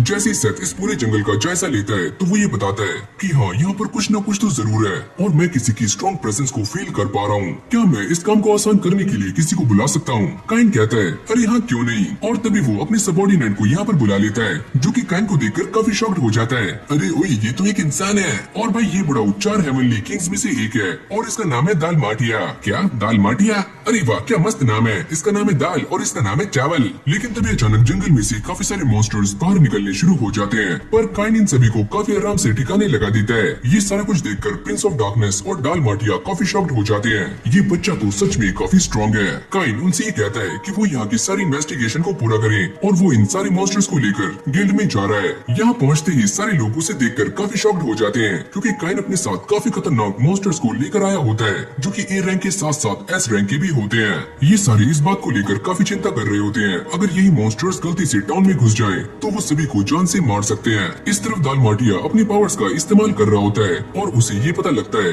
कि हमारे आगे पक्का कोई न कोई चीज ऐसी है जो काफी ज्यादा पावरफुल है और वो हमें मना कर रही है कि हम आगे ना जाएं। वैसे ऐसी कौन सी चीज है जो कि सैथ को लड़ने से दूर रख सकती है? मैं तो लड़ने के लिए काफी बेताब हूँ, क्या तुम भी हो? दालमाटिया ये कहता है, वैसे मैं काफी लंबे टाइम से लड़ा नहीं हूँ, पर मैं फिर भी तैयार हूँ। अब आगे जाने के बाद वो ये देखते हैं कि उनके सामने काफी सारे मॉन्स्टर्स हैं जो कि लड़ने के लिए एकदम तैयार हैं और वो इन्हें देखकर काफी हैरान हो जाते हैं। एरॉन ने भी सभी को ऑर्डर दे दिया था कि वो सारे मॉन्स्टर्स जल्दी से जाकर इंसानों को खत्म कर दें। ये देखते ही सेथ यहाँ से निकल जाता है। मुझे इसके बारे में मास्टर काइन को बताना होगा। जैसे ही काइन को ये सारी बातें पता लग जाती है तो वो सेथ के साथ लड़ने के लिए जा रहा होता है। तभी जोआना उसके सामने आ जाती है, प्लीज मुझे भी अपने साथ लेकर चलो, पर काइन उसे मना कर देता है। भागते हुए सेथ काइन से कहता है, वैसे हम मैजिक का इस्तेमाल कर सकते हैं, तो हम भाग क्यों रहे हैं? अभी वही गनचक्कर हम पब्लिक में हैं, तो मैं उस मैजिक का इस्तेमाल नहीं कर सकता। इस तरफ ये दाल चावल सारे के सारे मॉन्स्टर्स को अकेले ही संभाल रहा होता है, पर तभी अचानक उसके पीछे एक काफी बड़ा मॉन्स्टर आ जाता है जो कि उसे मारने ही वाला होता है। लेकिन तभी काइन यहाँ पर आकर इन्फर्नो का इस्तेमाल करता है और दाल चावल की जान बचा लेता है। एरॉन भी अंदर से उन सभी को देखकर ये कहता है, तो फाइनली तुम सारे यहाँ पर आ चुके हो, तो चलो फिर इस गेम की शुरुआत करते हैं।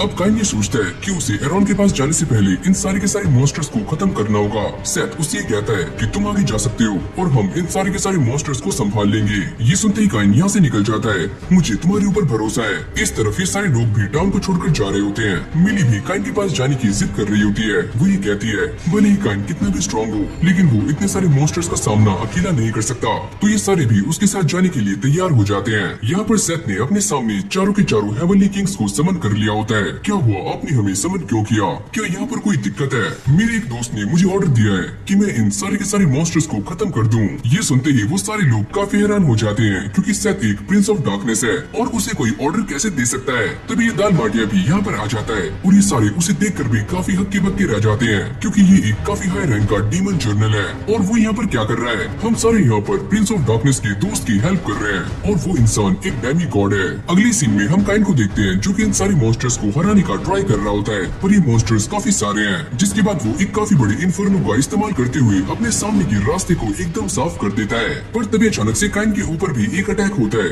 पर काइन इसे डॉज कर लेता है, जिससे ये अटैक कैंसिल आउट हो जाता है। ओह, तो तुम वही हो जिसने मेरे सारे के सारे मॉन्स्टर्स को जान से मारा है। काइन उसे ये कहता है, तो इसका मतलब तुम वही हो जिसने ये सारा कुछ शुरू किया है। अरे हाँ बच्चे, तुमने एकदम सही समझा और बस मैं इसी चीज को रिवाइव कर पाया हूँ। ये बोलते ही वो काइन के ऊपर अटैक करता है, जिसके अंदर से काफी सारे मॉन्स्टर्स निकल रहे होते हैं। काइन उससे कहता है कि तुम ये सारा कुछ बंद करो, तुम ये बात कभी भी समझ नहीं सकते, ये सारा कुछ मेरे लिए एक गेम है। इस तरफ ये सारे हेवनली गॉड्स भी मॉन्स्टर्स को हराने के लिए अपने मैजिक का इस्तेमाल कर रहे होते हैं। तभी क्लाउड और बाकी सभी यहाँ पर आ जाते हैं। क्लाउड इन सभी को देखकर काफी हैरान हो जाता है कि ये सारे इंसान आसमान में उड़ रहे हैं। मीना भी अपनी स्किल से ये पता लगाती है कि सामने फॉरेस्ट में काफी सारे मॉन्स्टर्स हैं, जिसके बाद ये सारे जंगल में कूद जाते हैं और इन सारे मॉन्स्टर्स को मारना शुरू कर देते हैं। यहाँ पर काइन एरॉन को काफी गुस्से से देख रहा होता है। तुम्हारी ये आंखें मुझे किसी की याद दिला रही है जिन्होंने मुझे काफी लंबे टाइम पहले सील किया था। काइन उससे कहता है कि वो मेरे पेरेंट्स थे। तभी एरॉन उसके ऊपर एक जोरदार अटैक करता है, पर काइन इससे बच जाता है और ये अटैक जाकर सीधा नीचे मॉन्स्टर्स को लगता है, जिससे उनकी हालत काफी गंदी हो जाती है। एरॉन के दोबारा अटैक करते ही काइन भी उसे इन्फर्नो से रोकने का ट्राई करता है। काइन को ऐसा लगता है कि उसने एरॉन को हरा दिया है। तुम्हें क्या लगता है कि तुम मुझे इतनी आसानी से हरा सकते हो? मैं अभी अपनी पूरी पावर में नहीं हूँ। वो धीरे धीरे काइन के ऊपर भारी पड़ रहा होता है। ये देखकर काइन हाकू और जिन को भी यहाँ पर समन कर लेता है, जो कि एरॉन के ऊपर अटैक कर देते हैं। एरॉन को भी इससे काफी गुस्सा आ जाता है और वो अपने टेल से हाकू पर अटैक करके उसे इंजर्ड कर देता है। यहाँ तक कि वो अपनी सारी पावर्स का इस्तेमाल करते हुए हाकू को जान से मारने वाला होता है। पर तभी अचानक से हमारा सीन चेंज हो जाता है, जहाँ पर एक काफी खतरनाक मॉन्स्टर क्लाउड के ऊपर अटैक कर देता है। लेकिन तभी उसे एक एरो आकर लगता है और ये मॉन्स्टर मारा जाता है। ये काम किया होता है जोआना ने, जो कि अपने सोल्जर्स के साथ यहाँ पर आ जाती है। इस तरफ काइन एरॉन को रोकने का फुल ट्राई कर रहा होता है। एरॉन उससे कहता है कि तुम बस गॉड के एक पेट हो और तुम मुझे हरा नहीं सकते।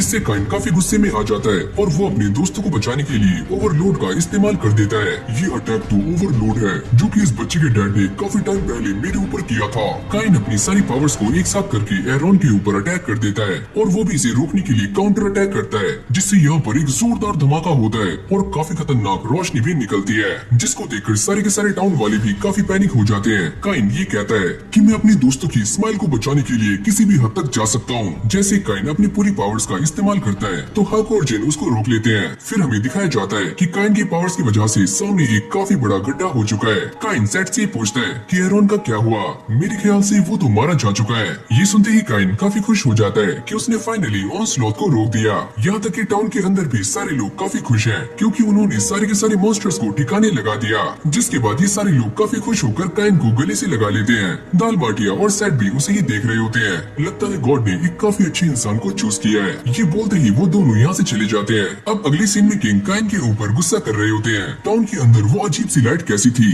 मैं ये बात जानता हूँ कि ये सारा कुछ तुम्हारा ही किया धरा है। काइन भी इस गलती के लिए माफी मांगता है कि जब मैं एरॉन के साथ फाइट कर रहा था तो ये सारा कुछ हुआ। बाहर सारी जनता को ऐसा लग रहा होता है कि यहाँ पर गॉड अपीयर हो चुके हैं। जैसे काइन किंग को ये बताता है कि उसने एरॉन को हराने के लिए एम्परर लेवल की मैजिक का इस्तेमाल किया तो किंग उसके ऊपर काफी गुस्सा हो जाते हैं। मैंने तुम्हें 1000 बार मना किया है कि तुम्हें अपनी पावर्स को छुपा कर रखना है, लेकिन तुम मानते ही नहीं हो। जिसके बाद ये सारे किंग की सभा के अंदर आ जाते हैं जहाँ पर किंग काइन को एक न्यू टाइटल देते हैं जिसका नाम है डोरिनथॉल। काइन भी इस टाइटल को एक्सेप्ट कर लेता है। मैं आगे चलकर भी इस कंट्री को प्रोटेक्ट करता रहूंगा। तभी जुआना और बाकी सभी यहाँ पर आ जाते हैं और वो ये बात जानकर काफी शॉक्ड हो जाते हैं कि काइन को एक डोमेन मिल चुका है जिसका नाम है डोरिनथॉल। जुआना उससे कहती है कि वो जगह तो काफी अजीब है और न जाने वहाँ पर क्या क्या होता है। और भाई डोरिनथॉल एक टाइटल नहीं बल्कि डोमेन है। लेकिन भाई यहाँ पर आते ही काइन एक काफी बड़ी दिक्कत खड़ी कर देता है और जैसी ये बात किंग को पता लगती है तो वो भी काफी गुस्सा हो जाते हैं। जिसके बाद सेथ रोते हुए काइन के पास आता है। मेरी वाइफ को मेरे अफेयर के बारे में पता लग गया है और वो मेरी चटनी बना देगी, प्लीज काइन मेरी हेल्प करो।